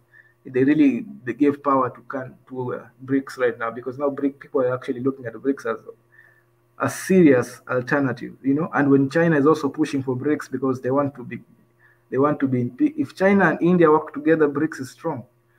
Russia is already, we need, then South Africa. South Africa is definitely expressed interest in expanding and integrating further. So yeah. Okay. Look, it has signed. It's been giving loans. It's been given 30 billion worth of loans in transport, water, sanitation, clean energy. So it's been working. The new development bank. Let's see if it has been working in Africa. Okay, well then let's go back to the point where you talked about the progression, where there was economic development in a lot of African countries, where they were in a position to actually give loans to other countries, and then I guess the creditors came calling, and they had to start paying the loans as exorbitant rates, and I had to sort of increase the poverty by taxing the people a lot more, by increasing the prices of goods or services. So what was it? Was it that the African countries reneged on their loans, or did they just not understand the interest rates, or was it that they didn't understand what they were signing over? Because if they did have a way, were those loans supposed to make money for them to pay back the loans and the interest rates? Because it seems to me, why were they not able to pay the loans as originally agreed? The interest rates rise. There was a spike in the interest rates that made them impossible to pay the loans. So who changed the agreement? I mean, for them, there was an original agreement where they looked at the interest rate and said, well, this interest rate is something that we can achieve in 10 years. And so they borrowed their money with the assumption, I'm guessing, that they would be able to pay them back in, let's say, 10 years. So did they not understand the way the loans were structured, or what, did somebody pull a bait and switch on them? Okay. When you take a loan, like when you take a mortgage, right? There are two types of interest rates. There is fixed and there is floating. I think. Compound? Yeah. Yeah. There is that. There is no. I'm talking about the interest rate. There is compound Okay. interest and normal interest, right? There is Mm. principal, but now there is interest rates fixed. When now fixed interest rate is that one Yeah, is like yeah. and then it just remains at a same level versus Yeah. But then there's a floating one. There is floating. The yes. floating one, you see, is subject to government. Where, like, when you take a loan, when you have a floating interest rate, you know how the government, they raise interest rates. When you hear the government has raised interest rates, has reduced Mm-hmm. interest rates, and Mm-hmm. even you look at in even in the United States, like they have when they say they raised interest rates, people are defaulting in their loans. Right? Haven't you had that type of stuff happening in the United States? Yeah, they did. Yeah, that's now floating interest rates, meaning that they are usually, I don't know why, they usually, I think, have more favorable, but that is the one, that's the catch, that they are Mm. subject to government, that the Okay. government can raise. And so I think that was the type of loan that Africa was given, or African countries were given, or global South countries were given. And then you said that if you don't pay your loan, then it's invasion. So I guess the opposite is not that much of an option. So wow, So I think sometimes also that may be the situation, and it's a very difficult one to be in when you basically have to give your country. But I think sometimes that the leaders should be, even if they can't do anything, they should at least be honest with their people and say this is what it is. And so maybe they might not have the solution, but the people might be able to come together and work towards providing some of their solutions, rather than keeping the people in the dark and working what seems to be against them. So I'm not saying that all people, they're either good or bad or work for or against the people. It's just that a lot of people don't really know the the background of the story. They only come and they're given promises, and all these flowers and everything looks good and nice. So they don't see what it takes for people to get to the top, what it takes for them to maintain their position. And they just see it as, oh, it's a cushy job. All you just get to do is sit back and put your feet up and enjoy life once you get to the top of the political or corporate ladder. So I think that if they really want to be trusted by the people, even if they do have to impose the suffering, people would be more understanding if they knew what they were facing, rather than being told all these sweet things, meanwhile they're being served salt. Yeah, it's crazy. You said it better. I can't even say it better than you. That we need to know how the world works, and sometimes we need to play the game the way we need to understand how we reached here. how far how we got where we are and how we can get out, because right now, as you can see, we've been offered an opportunity very at the moment. Right now, if you look at the war in Ukraine and Russia and the greater war between the East and the West, right? The greater war between Russia, China, and the American hegemony or Western hegemony, you can see that Africa, they talk with the assumption that they still believe that we are back in the 70s where everybody is weak, the global South is weak, and they are this, and and you cannot sway. And you see, as the article I just posted, it showed that it was actually talking about that this is not the same as back then, that you cannot pull that the West. It was actually warning America that don't do the same tactics that you did last time because it's not going to work. The global South is not to be ignored, especially BRICS, because now BRICS is becoming a big thing. China is richer than the Soviet Union. China is actually richer than America right now. So India is the third richest country in the world. People, this is just facts. These are the times have changed. It's not the same as it was then, where the Europe was just dominating. It was just West. It was Europe and it was Europe and America. No, now we have other players. We have the South American players who also want to be independent, and they are tired of being used by the Americans. We have also Africa is no longer a small. It's not as it's still we still have far to go. We still have a long distance to go, but we are no longer as small, as we used to be. We are also being united. We have the East African community, which is very strong. We have the SADC, we have ECOWAS. The North Africans are doing tremendous job, man. Those guys are just every day you hear news of something they have developed. Oh, they now have a tunnel. Oh, now they have a stadium. Oh, now they have developed their city subway. These guys are doing tremendous jobs. So it's different now. Even look at it's not the game is different. So I think in the perspective of Africans, when you look at Africans right now, we need Mimi. I'm even speaking in Kiswahili, but yeah, I would prefer that Africa we have our own bank. We develop our own alliance and our own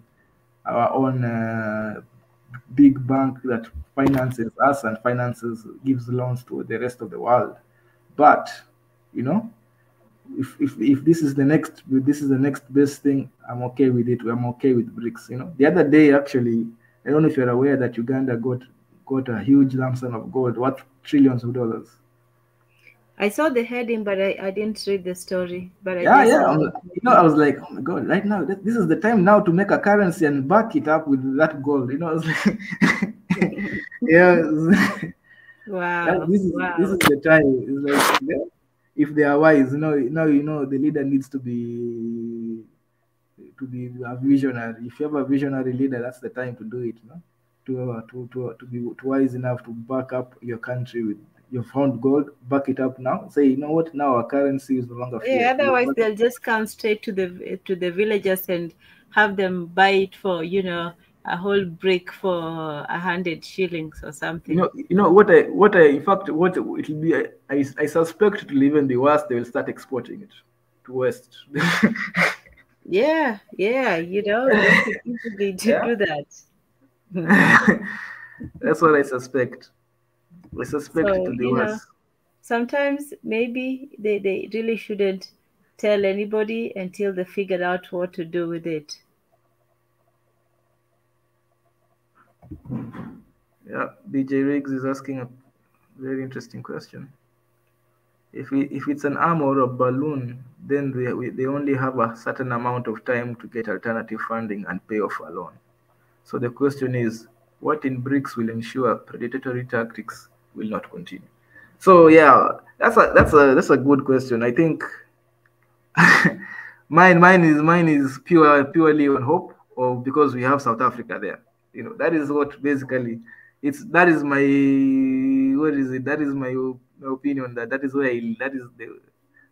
the structures I'm standing on. Like That is the reasoning I'm standing on. It might be weak, but that is what I'm standing like, because we have South Africa there, and we hope South Africans, they look out for us as Africans.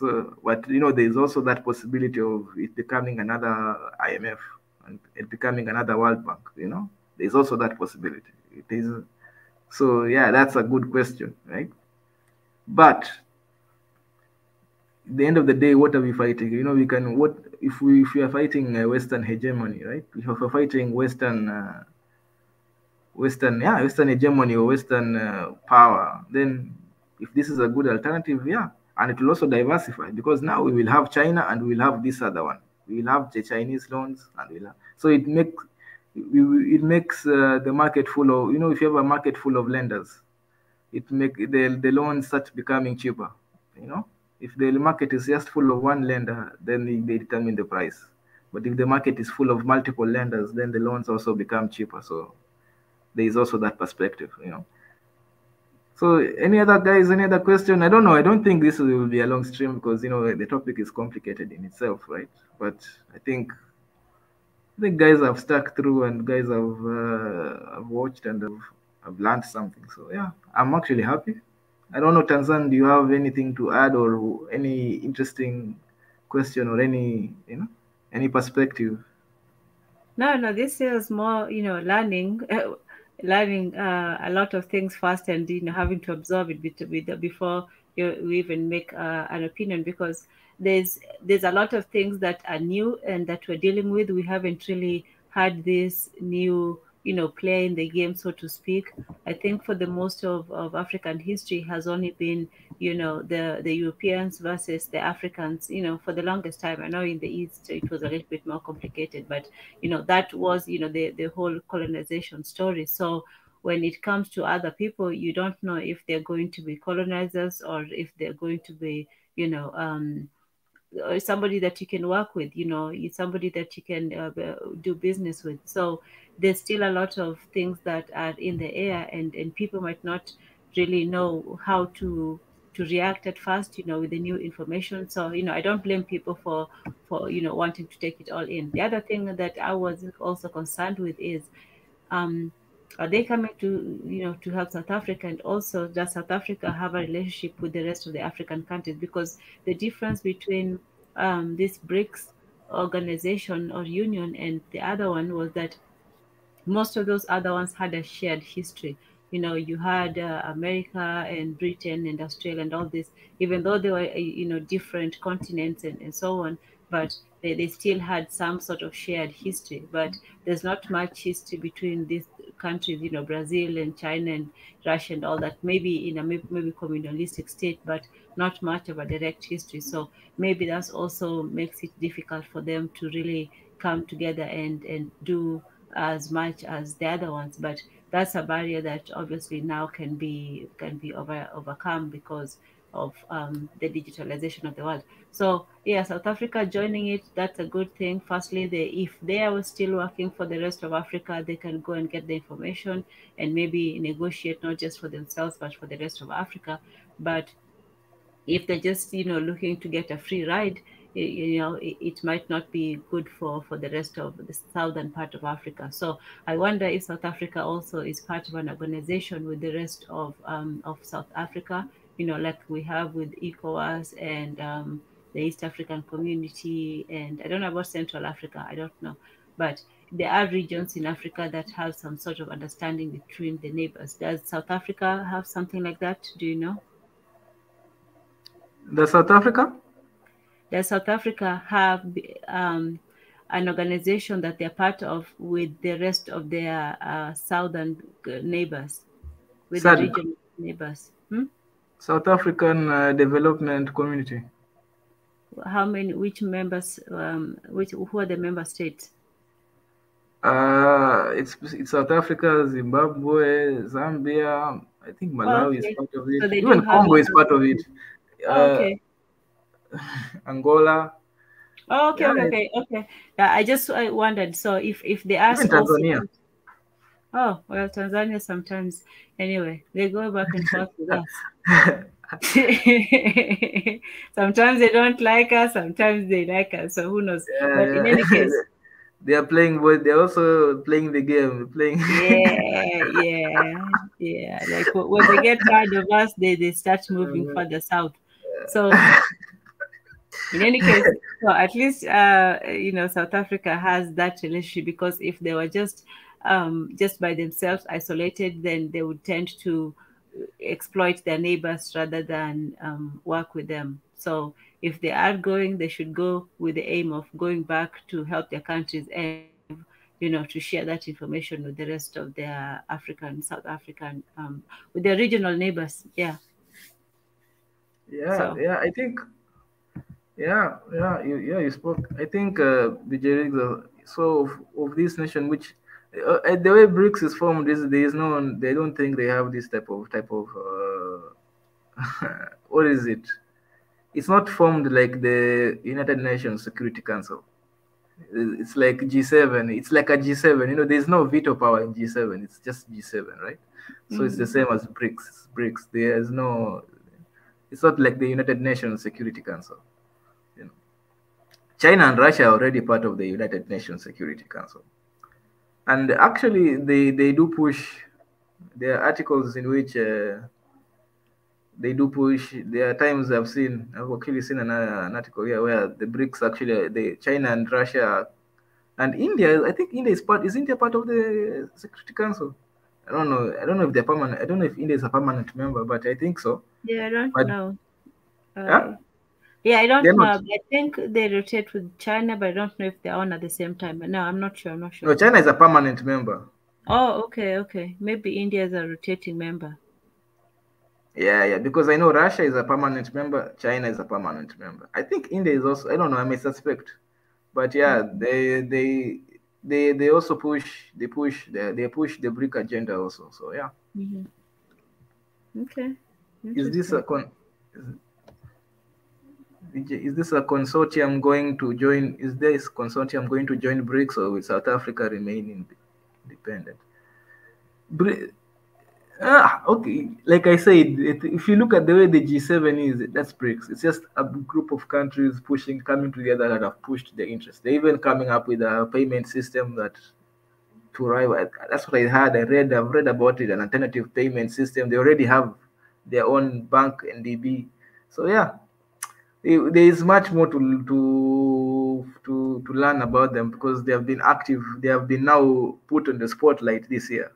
You know like now I think the China, other countries like China, Russia, and India, and even Brazil, now they have become serious with it because they have seen it now as a legitimate alternative because now things have become bad.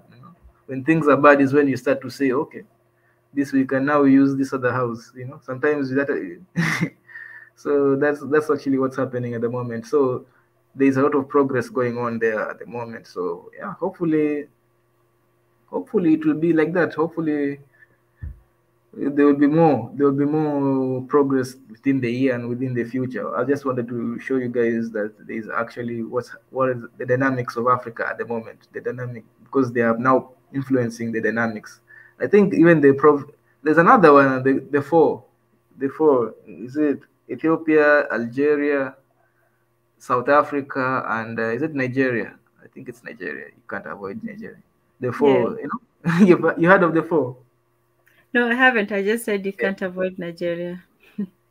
Yeah, you can't. The four also that there is. It's like the African G4. There, it was formed this year also by the Ethiopian Prime Minister. He pushed for it. So they have yet to meet. They have yet to have a summit to understand what they want to do. But you see, maybe they'll also push. I don't know. Maybe they'll also make their own. So they make their own bank. Give us another. you know. So yeah, I'm also observing that one. I'll be monitoring also that one because it's another. There's also the East African community. The East African community. They also want to create the East African Monetary Institute, which will be which will be located in, ironically, Uganda. That will be where the East African Monetary Institute will be. And But I just wonder where they'll get the money to start those things, because sometimes somebody may have a good idea, but then to get to that idea, now you have to tax the people even more and, wring some more blood out of them. So sometimes I wonder, the first thing that those people should come up with is, how are they going to raise money? And then after that, I think that politics should be more monetized. If you're going into politics, government should show, actually, if they take out a loan, they should show how they're going to pay it, and they should do that to the citizens the same way that they tell how, which pressures they are under. They should also say which risks and responsibilities that they're taking. So if they are going to take a loan, they say, well, we're going to take this loan, and this is how we think that we're going to make money out of this project. And if it's not a project that we can make money of, this is how it's going to improve the economy, and in one way or another. But just taking the loans and hoping for the best, that also just gives somebody more reason to be able to take whatever little they had from you. yeah. Actually, if you see the way the WTO or IMF was formed, I think not WTO, World Bank, the way World Bank was formed, I think maybe I think even the same way NDB was formed. I think that's how they'll form it in Africa, in East Africa, or even Africa, any other. It's just you create a bank and then you buy shares. That's how it is. Like, so you buy the shares. That's how you consolidate the funds. Then now when those funds are consolidated, now the bank starts to give loans, right? Okay. Well, I just hope that, we can figure out a way before, when we plan, we can figure out a way of how we're going to tackle the future ramifications, and not just, take it for now and think things will get better.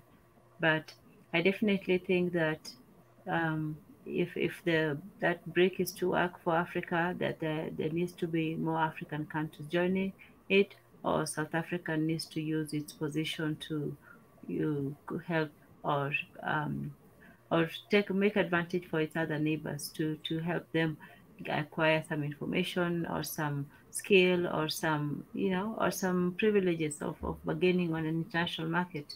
So yeah. Yeah. Well, but hopefully the future is looking different in the new world order. Is a book for Marie Antoinette suggested, the fourth industrial revolution. Guys should go and read it. I think I'll Mhm. start reading it next week or something. But yeah, hopefully it will be also enlightening and calming. Also next week I'll be talking about the land grabbing in Africa, because there's a lot of land grabbing in Africa and we're not aware. Oh Actually, man, yeah, a whole lot. I said, yeah, that's a whole lot. yeah, by foreign companies. Like even in Kenya, we can't even. We're embarrassed to even to even acknowledge. Yeah, things are But bad. Yeah, I know. that thing is serious. It's in fact, which country has been known to be there? I think the America. No, America doesn't land grab in Africa. America grabs a lot of land in South America. But Yeah. the British, they really grabbed their British. They have really grabbed a lot of land in Africa. Like till Mm-hmm. today, they are in control in a lot. They have through foreign companies. They have a lot of millions of acres of land. Man, it's like, is it? I think, is it 4%? Wow, really? I think it's 4%. 4% of the whole of Africa. Yeah. It's Yeah. crazy. And that is arable land. That's just not desert, not nothing. That's just land meant for agriculture that can be food. So Right. yeah, We didn't even make them give back some of the lands, and not only that, they came back for some more. yeah, and they get it for cheap. They get it for cheap. That cheap. Almost Yeah. some here they some even as low as $30, 30 cents per acre. It's like what's that Wow. with that? You know, which should be $600 per acre. You know, Mm-hmm. that's It should. That is being that's being generous, because Right. even $600 is little for agricultural land. $600 per acre, but they are leasing it per year. That's to lease. It should be 600, but they're getting it as low as $30.30. So there is a lot of yeah. We'll be talking about, even my internet has shared an article about the climate change, which is also part of the reasons how they are using to grab land conservation. Look at how Tanzania, the Maasais, they're being chased in the name of conservation, right? But that's a land grab, Yeah. Yeah. So yeah, that's that will be topic next week. It'll be Yes. very interesting. Yeah. Yeah, try to keep it short because tomorrow people start their week. Well, on this side of the world anyway. Some people still have some hours of daylight. you know.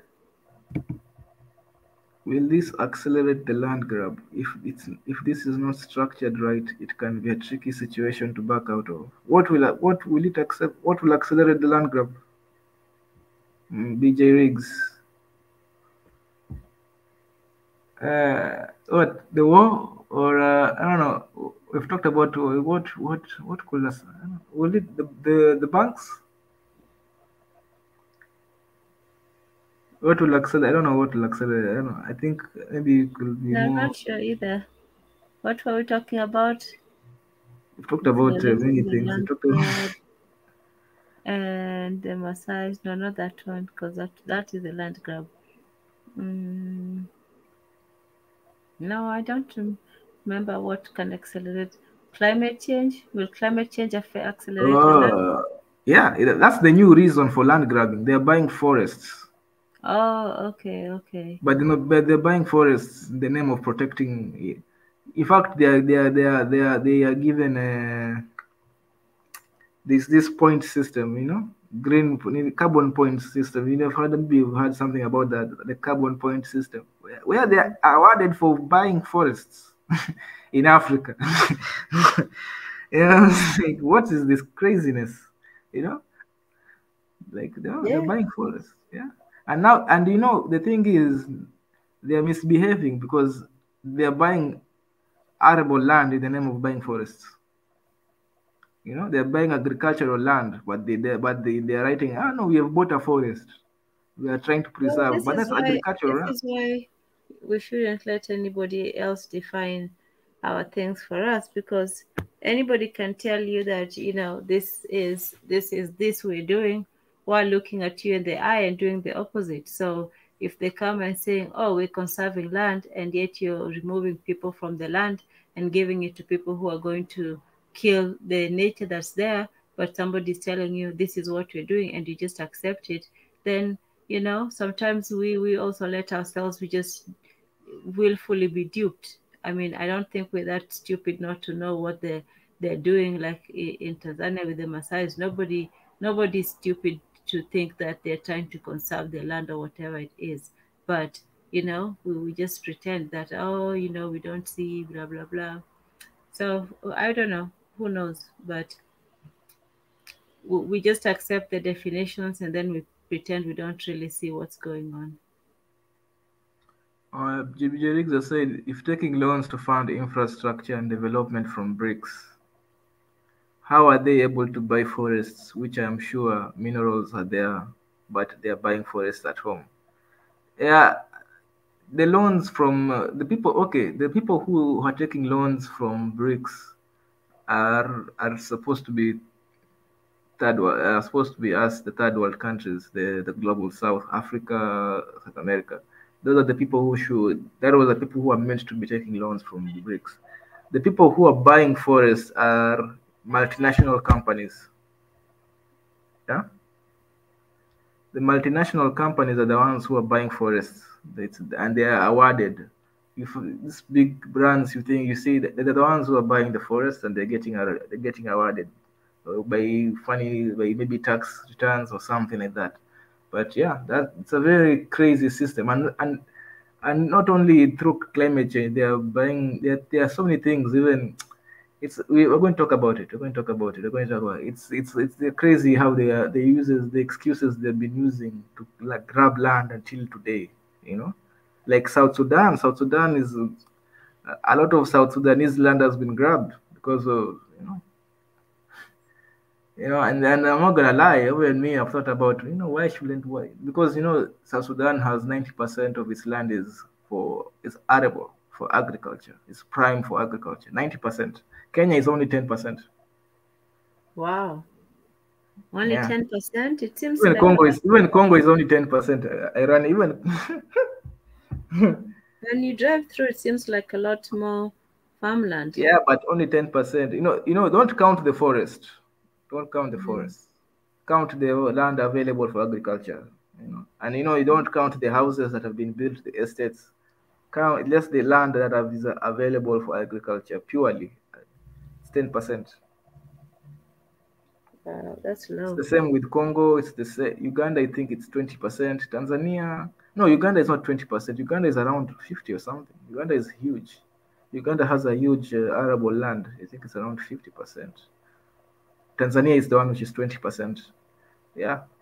So they're doing something right. Huh? So they're doing something right if theirs is almost double what ours is. Yes, but this okay, maybe, but yeah, it's not. This is it's nature, It's nature. It's not. I don't know if it's really us. That it's not about. I don't know if it's about action or it's just nature. It's nature. Nature allows your land to be. They have more arable land.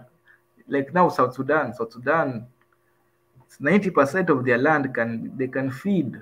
Like South Sudan can feed East Africa all the way to the whole of Africa. South Sudan itself can just cultivating the whole of South Sudan. So we should not. If we had, which is happening already. You see this happening in Kenya. We have multinational companies, not multinational, but Kenyan companies actually. Kenyan-owned agricultural companies have begun to form up.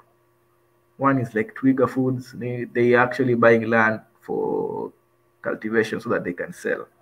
A whole company just their work is just to agriculture.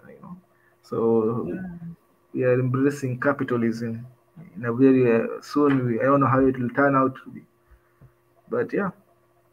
But they are selling to Nairobi. Nairobi has become, so in Nairobi you see how it has become a metropolis or something like that. Yeah. There's a lot of development, a lot of new buildings and construction going up. And a huge population of people who want to eat. Yes, that one too. So yeah, so you see now there are companies, because when you have such a big market, there are companies who are now forming up with their purposes just to feed Nairobians. So these people whose lands are being taken from them or whose lands are being taken from them, they're probably going to end up in the cities and cause even more overcrowding. So I don't know. And then if the city becomes too expensive, then those who are there before might go back to the countryside. So it might be a going back and forth between the city and the countryside. But I don't know. But it's there's more people in the city.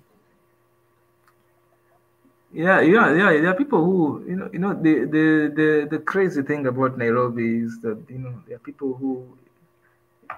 In Nairobi, is a very capitalistic city that, even you have the Kibera slums, which is just a product of capitalism, people who don't have agricultural land, although there is that aspect actually was mentioned, that because I saw it during the Corona period where relatives were sending food to Nairobi, to their people in Nairobi who are jobless. Their relatives in the countryside are now sending bags of maize right. to help their relatives in Nairobi who had lost their jobs. So yeah, Yeah, that's some interesting times. Yeah, so I don't think that can happen that's not common in like maybe in the Western world. I don't think that can ever happen. No, no. No, very rarely. Here, everything is just mechanized everywhere from the city to the country. Everything is bought in the supermarkets. There are very rarely, markets where people sell directly from the producer to the consumer. You see, yeah. So if I think that is one of the social safety nets that Africa. Like, so that was one. That's when I realized that okay, Kumbe, we have our own social safety nets that that come in Yeah, place. yeah. We have and it's not a black market. It's just a very sideways economy where people might be going in one direction, but they're also having different directions as well. Nobody just does the one thing that they are paid to do. They also have some other things that helps them get through the times. Skuma wiki. Everybody has their skuma wiki, something that even if times are hard, you still have something to push the week through with. So. Mhm. Yeah, there's this lady. I gave you her Twitter. Not she's in TikTok. I gave you her handle, a TikTok handle. She Mhm. Suri Nyakano. I think even I've seen her even in One Africa in Swahili Nation. I think Mika posted her. She was talking about. She's a very insightful lady, and Mhm. she said something that has just clicked to me that you know Africa is one of the few places in the world where we can, we have like a backdoor out of capitalism. Like, capitalism ikitushinda kiasi tunaweza toka. Yeah, that's true. We're Ikitushinda very kiasi tunaweza flexible. toka twende Ocha, we go. Yeah. People always have an option. No matter how hard things get, we are flexible that way. You can go from one place to another. You can go do something else. You can start a business on the side. There's always things you can do. Unfortunately, some people also, do some things that, they're not supposed to do, but there's always something that you can do. I mean, hey, it's not going to be easy. It might not be all that nice, but you'll eat at the end of the day. So Yeah, that's one of the few unique things. Yeah, one of the unique things about Africa that if you can't work for money, you'll just go and work on the land, and you can just go out, take the back door out of capitalism and go work on your land, yeah, and you yeah. get your food there. You get that is something that is a privilege that I think that you don't have in the Western world or anywhere else actually. Yeah, because there if you don't, there's no farmland that you can go back to. No, no, Yeah, you just have to make it. it's all money. Money is there. So that is a unique thing I see that Yeah, you that definitely do. we in Africa we have that. I don't know. We should hopefully we should maintain. And I this is and I'm scared sometimes. Guys here come and talk about that we should increase our populations. We should be we should be reproducing like rabbits. Having many people around. I'm scared that I don't know if we have too many people around, that back door closes. You know? I It's feel harder that's to what I. feed a lot more people. Yeah, Yeah, that back. that's true. Yeah, that back door closes. Guaranteed. It's like because now you can't. Even you can see the land is getting, even right now you see how land is getting subdivided and stuff. Because it's just going to come a time it's now a plot. it's no. Yeah, I always wondered because it thinks, I guess that's one of the reasons for migrations when we could that, eventually if you settle in one place and keep passing on the land to more and more descendants, then eventually there's going to be nothing left to pass on to. So people did have to move eventually because you can't just keep on passing it. So you have to get more land or just abandon that and find a different unoccupied place and start all over for some time. So people can settle for some time, maybe a couple of generations, and then when the land becomes too small, then they move to somewhere bigger. But around the continent, I know people moved a whole lot. Yeah, that's one of the arguments I give when people say we should continue reproducing. I feel like no, let's in fact let's not stretch this land too far. Let's not I think let me answer BJ Riggs. She's talking about, so they are selling to the Gates Foundation when you can't afford to pay a cleanup, the mess, they will create them for any, or the mess they will create them, everyone will starve.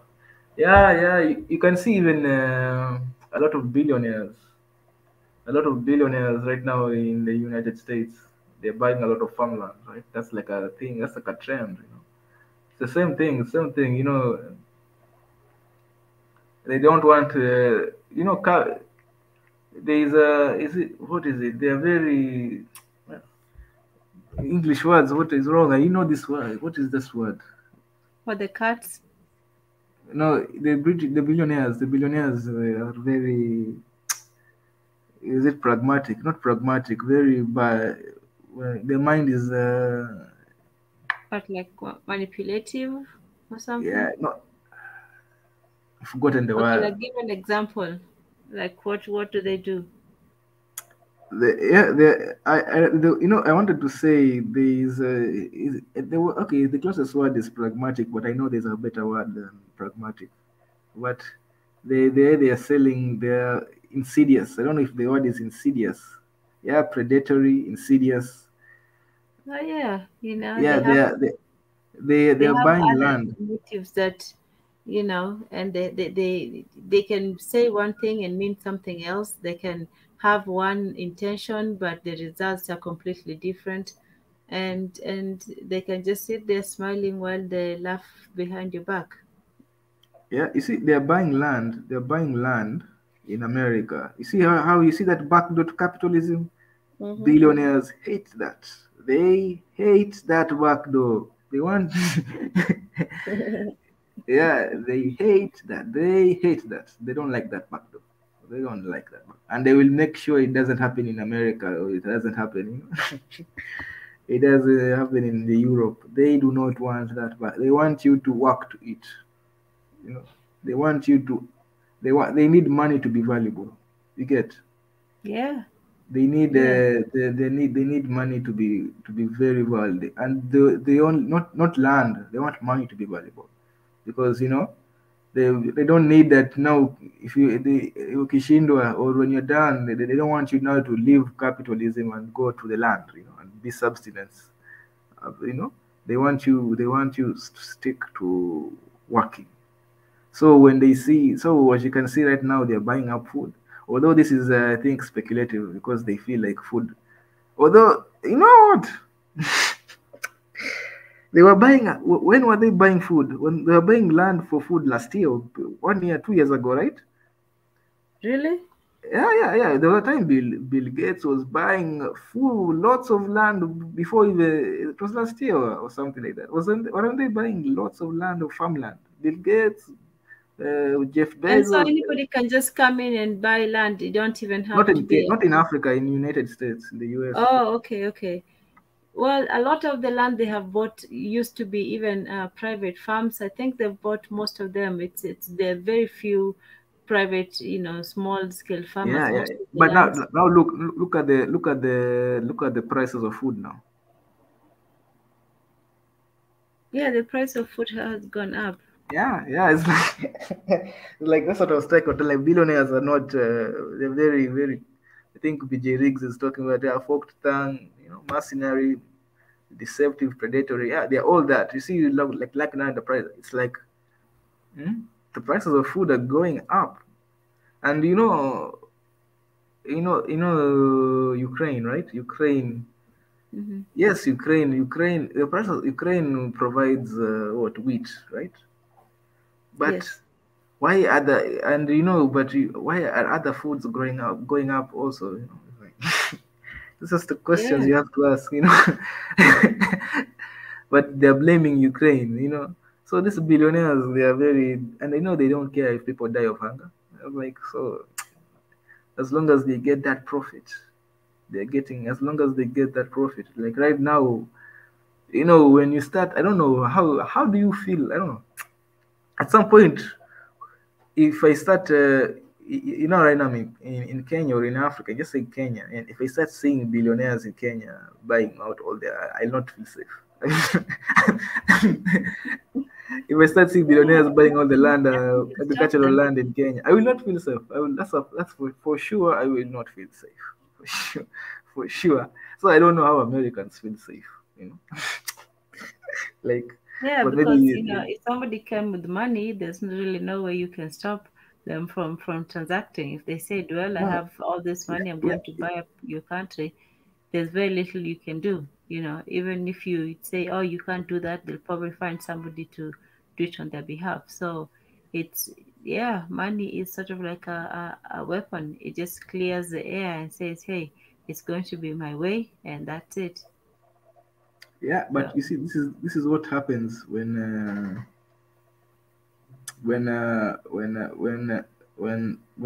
money, when billionaire, when money needs to be valuable, this is what they do. They buy it. You see, the problem with billionaires, and this is that, and it's been argued several times, they shouldn't exist, right? Because the fact that they exist means that money is losing value, right? It means, and as you can see, they have nothing to do with their money. They really need to offload that money, because the longer they stay with it, the less valuable it becomes. Similar to what I was just talking about when I was talking about the 1970s, when billionaire banks that had too much money to do, they had to, and they were no in long, and the investments were saturated in the United States and in the West, so they had to send it to African countries in the form of loans, so that at least they can make profit. If you cannot invest money, that money starts to lose value. Like, if you have capital that you cannot invest, Mhm. you know it's just idle. It starts to lose value. So you really need. So what happens is, you see now billionaires, they have capital, lots of capital. They have a lot of capital, and they cannot just stay with it. They have to invest. So now they are buying land. They're buying land, buying all this. They don't want. So it's crazy. It's crazy, because now what you're seeing, I don't know. It don't. It makes. Yeah, that's why I say, if you live like, that's why, if I saw this in happening in Africa, in Kenya, right? Like billionaires just buying all that, I'd not feel safe. I'd not feel safe at all. So I don't know how, but I feel like maybe Americans and the Western people are just used to not having an orchard, not having not Yeah. having that place where you can go and farm, that where your grandmother stays, where your grandparents stay when they are farming, that those acres over there, who they can send you food when you don't have food, that's a very huge, that's a very important practice, that when I will not that all, in fact, even everybody that works in Africa, I can see it, I can for sure in Kenya, everybody, if you work, you want to buy land, and you want to buy your land where you can retire and have farm. That's just the dream of every African, right? So that culture Mhm. is still strong within us. It's not going away. Although there are people who claim, nah, you can just buy an apartment. You can just people there's a new age of people who are like, nah, because they see it in Europe, so they think that that's what we can do. You don't need to go Ocha. You can just buy an apartment. You are rarely in Ocha, but Ocha is a very huge insurance that when capitalism fails, or when capitalism is not in your favor, there is always that option of subsistence.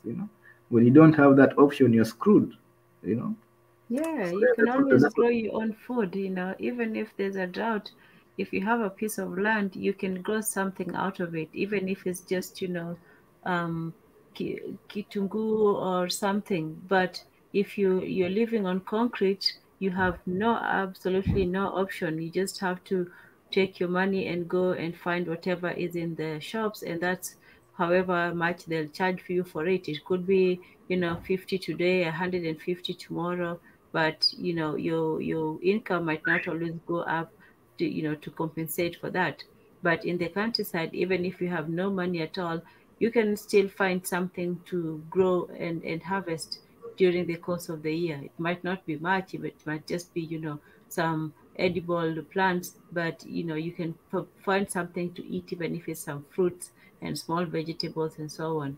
So in the countryside, even though they may not have all the luxuries of the city, but you still have some options of even of housing. you know, the housing in the city is usually very expensive, but in the countryside, if the worst comes to worst, you can always build a house in a very short amount of time and be able to, you know, live in it very quickly. But in the city, it takes a long time, and you have to find a house. You know, obviously, if you can't build one, you have to find one and rent and so on. So people sometimes overlook, well, they don't overlook actually, people just go to the countryside when things get tough in the city, and they go to the city when things are good. So, but the underlying thing is that there are options, there are places that you can go, and if it doesn't work out, you can go other places. Yeah, and also as there is this. I think let me read BJ Riggs' comment here. Go to create a market for the computer generated meat, and if I feed you this, it will keep you disease, and then I'll sell you. Yeah, there's this COVID-19 has really revealed a lot about revealed a lot about the medical industry in the world. I feel like this is one of the disadvantages of having oligarchs, you know, or monopolies. Now they I feel like the medical industries have become monopolies and oligarchs that or cartels. They're now, where there used to be maybe healthy competition where people are bearing the best medicine. Now it's like, what, we're going to just deal with the symptoms, but we want you to keep coming back. There is that. I've noticed that change. That, I don't know if you've seen that shift, but yeah, they're like now dealing with the symptoms. But there's this doctor who says that, yeah, medicines these days, they don't, not these days, just medicines, they usually just deal with the symptom. A lot of these times, they're just meant to deal with the symptoms, but they want you to keep coming back. What are your thoughts? Yeah, I mean, we have changed a lot of things that we humans have been doing for a very long time. Even the idea of health and medicine. Health was something that was not just with your body, it was everything all at once. And they had also different ways of treating the body, and it was usually with plants, with, you know, boiling something or cooking something or eating something or avoiding eating something. So it was always connected with something that you put in your body or that you imbibe, or and even with the portions and some of the things that they required people, which sounded very strange at the time, but there was always a reason for what they did. And when we changed medicine to just, you know, the chemical component of all these plants and animals, not, I don't know if animals had any curative power, but let's just talk about plants for now, because that's what most medicine is made of.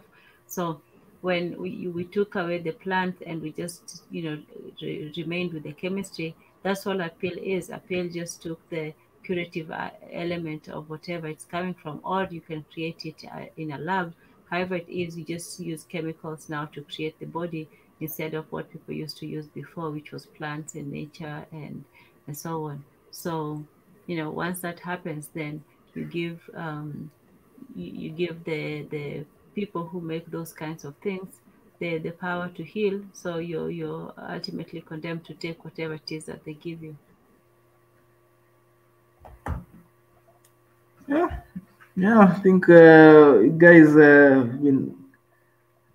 we've had a great show. I don't know if you can push it to the top of the hour, then we close with a No, no, prayer. no. We're trying to keep it short, and tomorrow is a new day. So we'll try the short version today. I mean, yeah, I hope you guys have learned a lot, and there's a lot to consider in this, because whichever option we go for, none of them are easy. Whether you choose to not take loans and, you know, forgo development, and people are still going to suffer, or you take them at a rate that might not be, you know, conducive to the future generation, or, you know, you just don't pay up and see what happens. So, okay. Yeah, yeah. So, guys, if you have anything else to say, we are closing in the next maybe 2 minutes. Yeah, we'll be closing in a word of prayer. I think it's a great show I've had. Thank you, Tanzan. Without you, we will have closed an hour ago.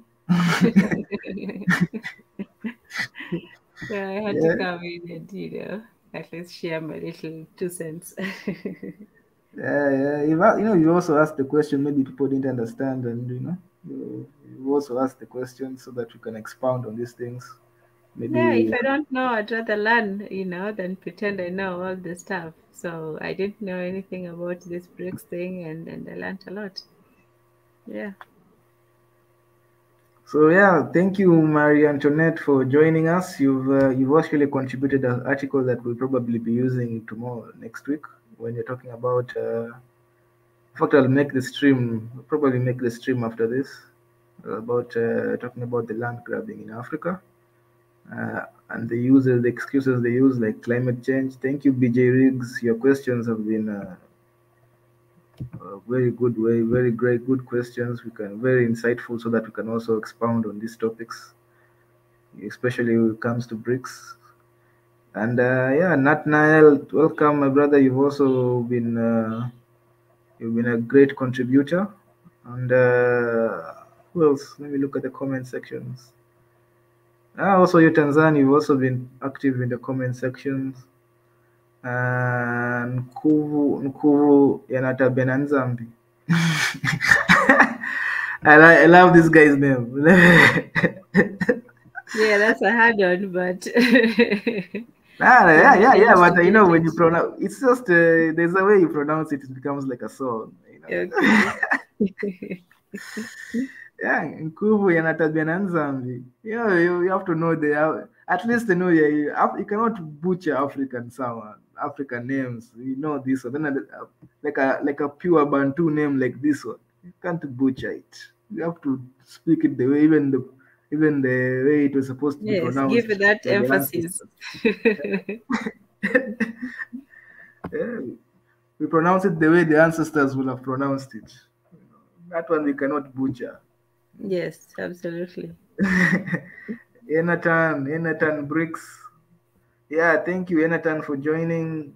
You also asked a question about, you also you raised the issue about maybe BRICS undermining South Africa. Maybe South Africa is a ceremonial member of BRICS. What do you think about that, by the Tanzan? Do you think South Africa is it possible? Well, that's also why I asked whether, South Africa had relations with the other countries, because it could just be that they're either just there for show, or they're being used to be a stepping stone to the other countries. So that's why I said I still don't know yet. It has to be seen, and also whether the two those countries are actually working to work with Africa's partners, or to just try to get up to the top. So I think it's too early to tell at this point. If you're optimistic, you can look at it as South Africa creating the ties that will connect the rest of Africa on an international market, that will give us options.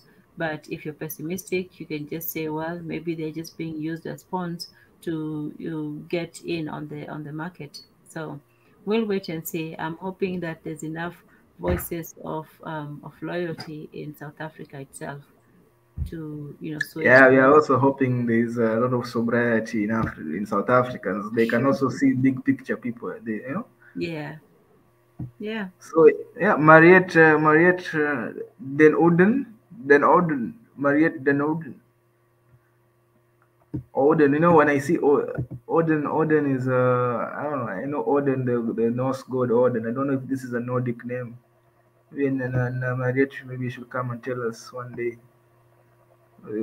Maybe I feel like maybe it might be a Nordic name. I don't know, Odin. Sammy TikTok. Welcome. I think I don't know, I've never seen you before. Maybe you've been around. Welcome to the stream. Welcome to the family. Yeah, I think I've covered everybody today. Thank you guys for joining. I'm going to put a word of prayer. Do you have any final thoughts, Tanzan, before we close up? No, go ahead. It's been a very informative stream, and yeah, I look forward to the next one. So Yeah, but well, do you also you have Tanzania also has a stream coming up on Tuesday about African. I don't know if you have the topic yet, or maybe we'll just wait and yeah, find I out. haven't decided yet, but I'll have it by tomorrow. By tomorrow morning. Yeah, that's one of the things I need to do too. Oh, okay. So you'll find out what you are learning tomorrow. Yes. So Yeah, just check in a bit, and always have, your notifications on, so you don't know when the new show is going to pop up. So when you have it, or just check back at the same time, you know what time it is always. So yeah, but have everything in place just in case. yeah. Oh, my internet. Hoping my internet is working on the fatigue. My internet, you've been fatigued even on Sunday. Sunday you fatigued. My internet is supposed to be fresh next week. Tomorrow is the new week, and you're fatigued. It's supposed to be fresh now. My internet. Hopefully, don't burn yourself out. Life is short, so we have to enjoy a little. Today I've talked until my throat is now letting me down. I'm just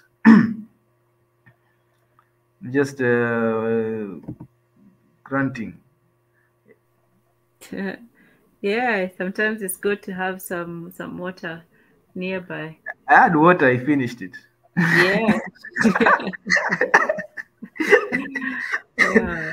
And at some point I was waiting for maybe somebody to join. Then after that, those 2 seconds, I can go and no.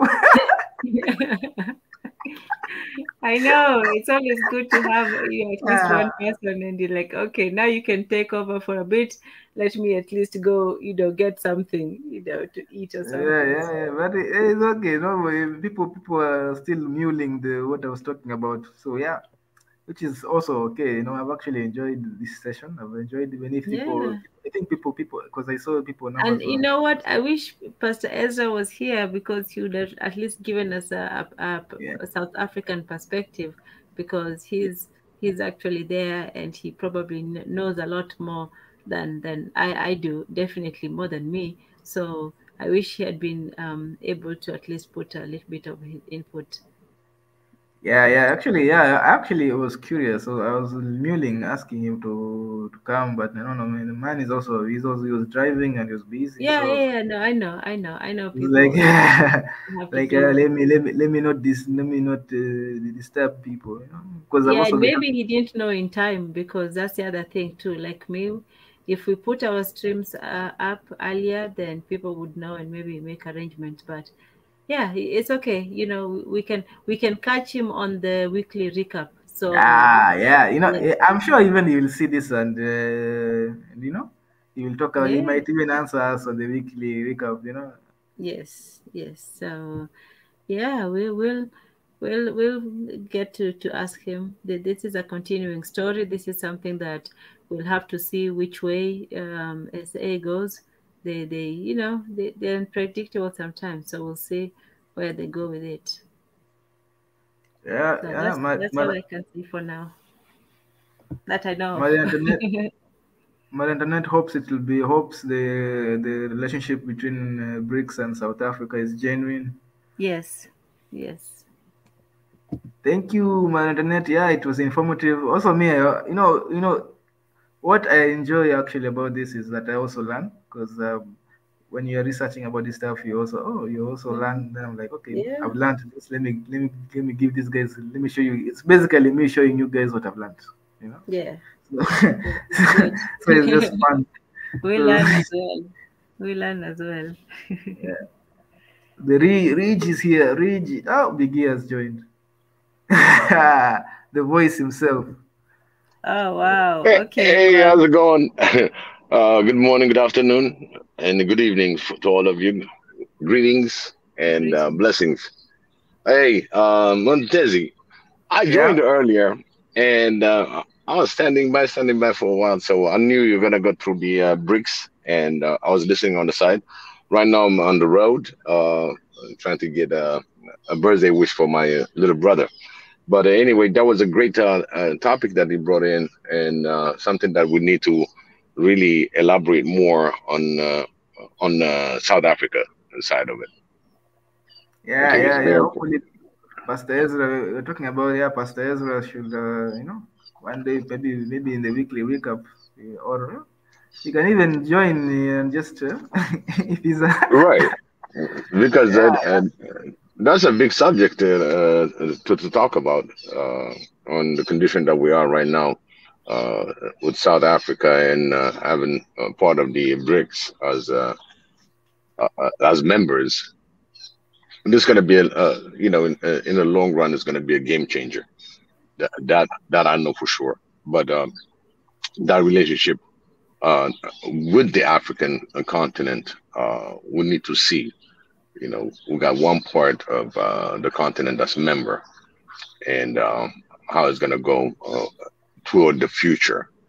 Are we going to be part of the BRICS? That's one of my questions looking ahead. Because yeah. now we got the treaties and you got the AU and everything. How this mechanism going to work for us to be really represented in the UN? Yeah, yeah, that's actually a good question because I think even Tanzania also raised something similar. Like, will another African country be able to even to join the BRICS, or I don't know how it will be. Oh yeah, Biggie of no Biggie have given people courage to join now. Ethio, welcome my brother.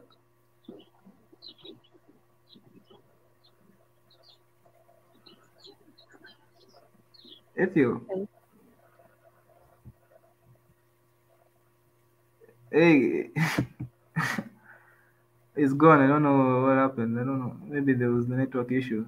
But yeah, to talk about yeah, what you've asked is actually a legitimate question. That what is the when it comes to what is the relationship within South Africa and the African continent. But I've seen this year during and not even this year, even just during the pandemic, when the president of South Africa went to Nigeria, and he's been doing rounds in Africa. So clearly there is an intention to integrate further within the African Union, or to integrate further with other African countries. And I don't know if you've noticed this, Tanzan, but I've seen a lot of advertisements in Kenya about South Africa. Like, the South African government is really pushing for, I don't know, for just for Africans to visit. Ironically, I know, ironically, we will not expect, but it's really pushing for Africans to go and visit South Africa. Like, Wow. so, yeah, I don't. You're So not seeing they're the South. pushing for people to go study in South Africa? Yeah, there's this. I think it's more of a tourism thing or something. I don't know, but I don't know. Haven't you seen the campaign "Visit South Africa"? Something like that. I've seen it. I've seen it everywhere in Kenya. No, I So haven't really not. I've seen South Africa and a lot of other countries, but not like South Africa in particular. Just different ones I've seen for India and stuff. Maybe I haven't really been paying attention, but wow, that's interesting. yeah. So clearly, I'm just going to interpret that as maybe they do have intentions of actually representing all of us, and And also do you know joining. whether it means whether things are getting easier to go there from here? Okay, Because with that. if they are promoting it, that hopefully means that they're also making it easier to go. Because if they're promoting it, but you still have to go through a long process, people will say, well, I'd rather go to somewhere where that is require all this stuff. So, well, we can look into that, sometime too. But it's part of the is it part of opening the borders so you make it easier for people to transact through one country or another, Yeah. So yeah. Thank you, Biggie, for raising that. That's important question that actually I noticed. So yeah, but I am Yeah, hopeful, like Marie Antoinette. Yeah, we are hopeful. yeah. It's a key question. What's the future is going to like with One Africa and how we line up? Uh, are we up to BRICS and joining one nation after another nation? Does it give us the strength to join the representation in the AU? How does it work? You see, and it's a whole. I'm read it so many ways. Sorry about that. I had another call with my daughter on the side, so sorry about that. Okay, hold on one second. Welcome, Ridge. Hey, brother, how are you, man? How is everyone? My brother Ridge, welcome. Good. How are you? Good to have you. I'm good. It's good to see you guys at work again, even on the weekend. Aren't you guys supposed to be in church? Are you guys are listening? You can hear Ridge. I don't know. I can't. I'm not getting anything. You can't hear me? I can hear him. Okay. Oh yeah. Okay. Maybe it's my internet. Okay. What about now? Yeah, now I can hear you. Okay, I say it's good to see you guys back at work. Aren't you guys supposed to be in church? Yeah. It's midnight in Kenya, my brother. Oh. Yeah, it's midnight over here. It's late. My bad. Well, I heard you guys talking about BRICS. The only good thing I see about BRICS is that it's a good way for other African leaders to start building alliances with China and Russia. Not alliances like to be exploited, but Russia and China have veto power in the UN. I mean, the UN is a crooked organization anyway, but sometimes these organizations can be infiltrated these ways, so that when we start building back our Africa, these, for lack of a better word, these scavengers that come from over the Mediterranean, we can protect ourselves from them. Because I started reading Karl Marx's work about dialectical materialism, and it's very interesting. It really opened my eyes to a lot. And in the beginning of like his work about dialectical materialism, he stated that most wars are caused by material needs. So we should pay attention to how the Belgium just went down in Congo again. The Belgium so-called King's son. I don't know what he's doing down there. How come somebody didn't grab that man? Anyway, let me not talk about this on top here. But and then you have the Germans, the Germans going down in going to Nigeria now because they need gas and oil. So if we pay attention, the same thing repeating itself again, eh? When Europe has issues, you guys can still hear me, right? Yes. Hello? Yeah, we can hear you. We can hear you. When Europe have what his name is again, Dr. John Hendrik Clark always said this, that when Europe have problems, they always go outside of Europe to solve their problems. This is why the world is in the state that it's in right now, because they're coming outside of their borders to solve their problems. When they're short on gas, they come down to Africa or to somewhere where they have it. When they're short on oil, they're down in Africa again. They shot on diamonds and golds and all the other minerals that they need. They come down again because they don't have nothing. They don't even have tea. England don't even have tea. They had to trade with China for tea back in the 1800s. And they trade with China tea for opium. And then when China said they didn't want no more opium because China turned into a country full with junkies, they went to war with them. And then that's what the Chinese call the 100 years of humiliation. Because they humiliated them by trading tea for opium. No one wants to trade tea for drugs. I've never heard that in my life. So we have that's the only thing I say about BRICS, is that it can provide a type of shield for when we start really moving in Africa and really building Africa and really getting in contention with these people. Because we're going to get in contention with them whether we like it or not, because they feel like them are shepherds and everyone else is sheep here.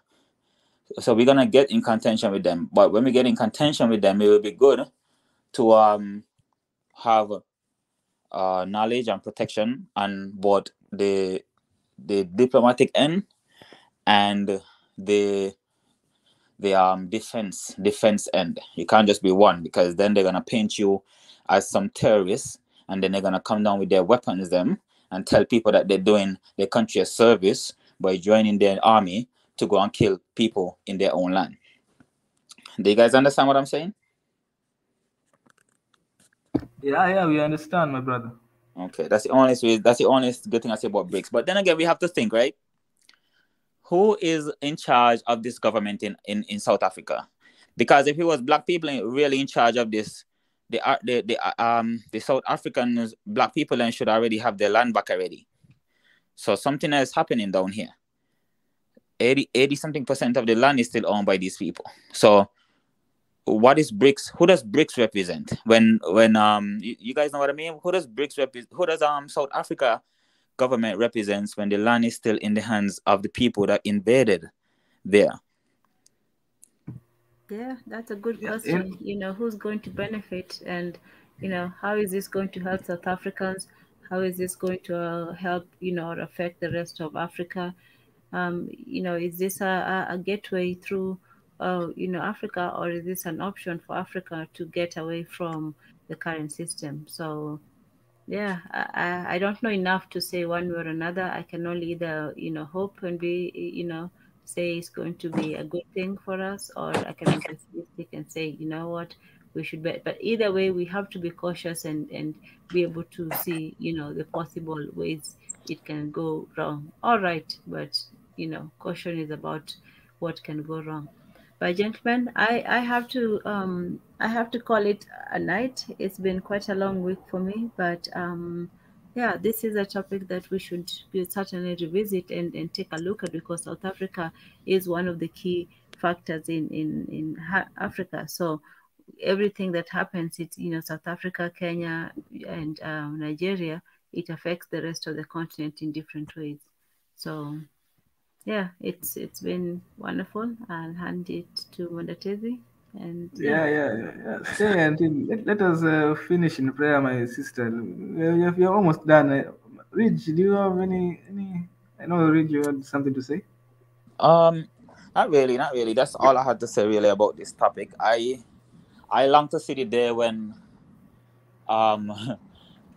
I should say, I hope I live to see the day when the Africans in the diaspora go back home and help the Africans there organize.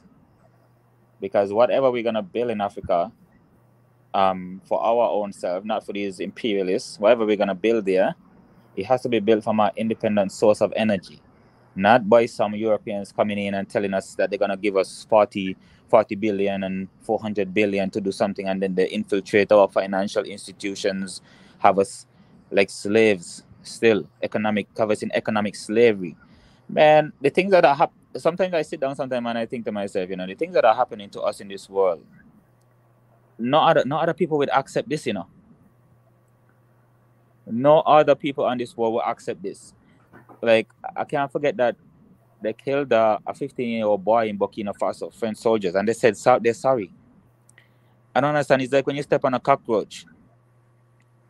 So I hope that whatever we build is that it come from an independent source and not us trying to fit into these people's system. Their system is an unjust system. It's normalized insanity, and we must always remember that. We must always remember this is not normal. It's normalized insanity. So I'll leave you guys with that. Okay, thank you, Ray. Stay for the final prayer, please, my brother. Biggie, I'll stay. Biggie. Yes. Can you hear me? Yeah, we can hear you. Yeah. One of the thing is Tanzania again. I know for sure you had a long day. Thank you so much for supporting also our host, host to host, and Ridge. I mean, we have this question that need a part two when it comes to the BRICS in South Africa being part of it, and is there any future benefit for the rest of Africa joining, maybe one by one? But what's the criteria to join? All that has to be defined if it is something that's going to be helpful for the continent. Because just being a member is like having a AAA membership. You know what I mean? Only going to use it for emergencies and stuff like that. Is it it has a comprehensive agendas and as well plans within the system. So we need to have a part two. I would say that because it's a big topic. Yeah. We'll definitely now have to have, since it has been a popular request. Yeah, okay. We're going to have probably going to have a part two with me and Pastor Ezra now. Giving Right, us right, the insider the insight from the inside, the insight from the right. inside. Exactly, exactly. So we can send this request to Pastor Israel, so he get prepared for it. Yeah. Okay, I think, I don't know, Tanzan, do you have any final final words so that we can all retire with you? No, I think I said it all. But just wait and see, and we hope South Africa makes the right decision and something that works for the people as well as the rest of the continent. So yeah. Okay. So yeah, then I think I'll end by talking about the upcoming shows that yesterday, in fact, we have two hosts here for guys who are new. I'm seeing Beza Tube, welcome. I don't know if you're new here, welcome to Swahili Nation. We have usually Sundays we talk about the hidden hand. Mondays, tomorrow we'll have Mika. Mika has probably a great interview lined up, so be sure to meet him same time, 9 o'clock East African time. Tuesday we have here Tanzan talking about traditions, African traditions and customs. So yeah, tune in. It's usually sometimes it gets heated, sometimes it's long, 12 hours, because people really have a lot of opinions when it comes to African culture. It's very diverse. So yeah, Wednesday we have the education forward, education with Professor Ezra himself. He talks about education in Africa and the philosophies of education. So it's very insightful too. Very as Pastor Ezra likes to put it, thought-provoking. So a lot of thought-provoking conversations there. So yeah, if you want to learn about education in Africa, join in on Wednesday. Thursday we have the potential of Africa by Dr. Beneza. He does a lot of thorough work when it comes to his presentations. A lot of research. You really enjoy it. You really learn a lot from him too. And yeah, Friday we have Pastor Ezra, the guy we have been referring to. Here we'll probably maybe comment about it even, or we might even talk about it during his own stream, the weekly recap, because this is part of the weekly recap, right? So he might even see in fact, will just advise him to maybe watch this stream, so that then in the weekly recap we can just take it, give his opinion from where we stopped, right? I think that would be even way better so that we can just continue from there, and with his now opinion.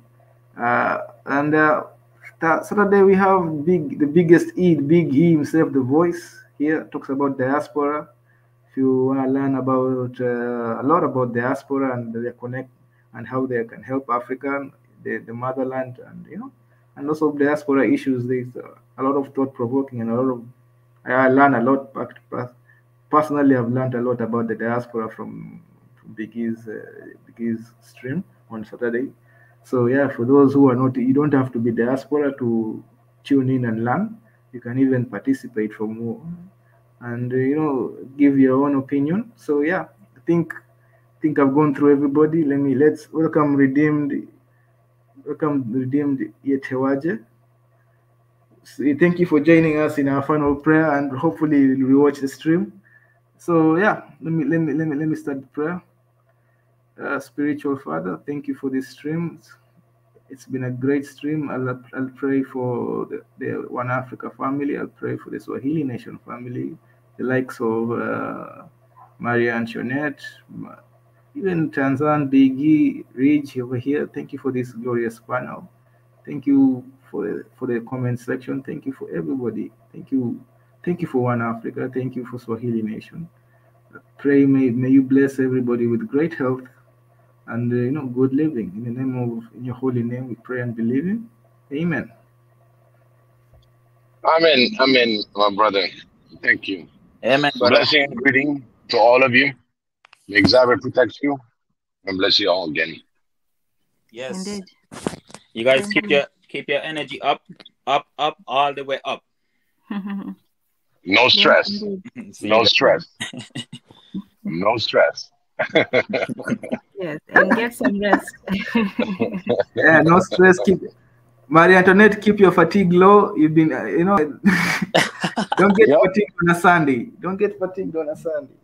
Tomorrow is no stress.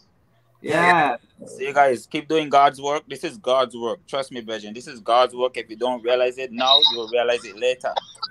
This is God's work. So keep doing God's work, Virgin. See you guys.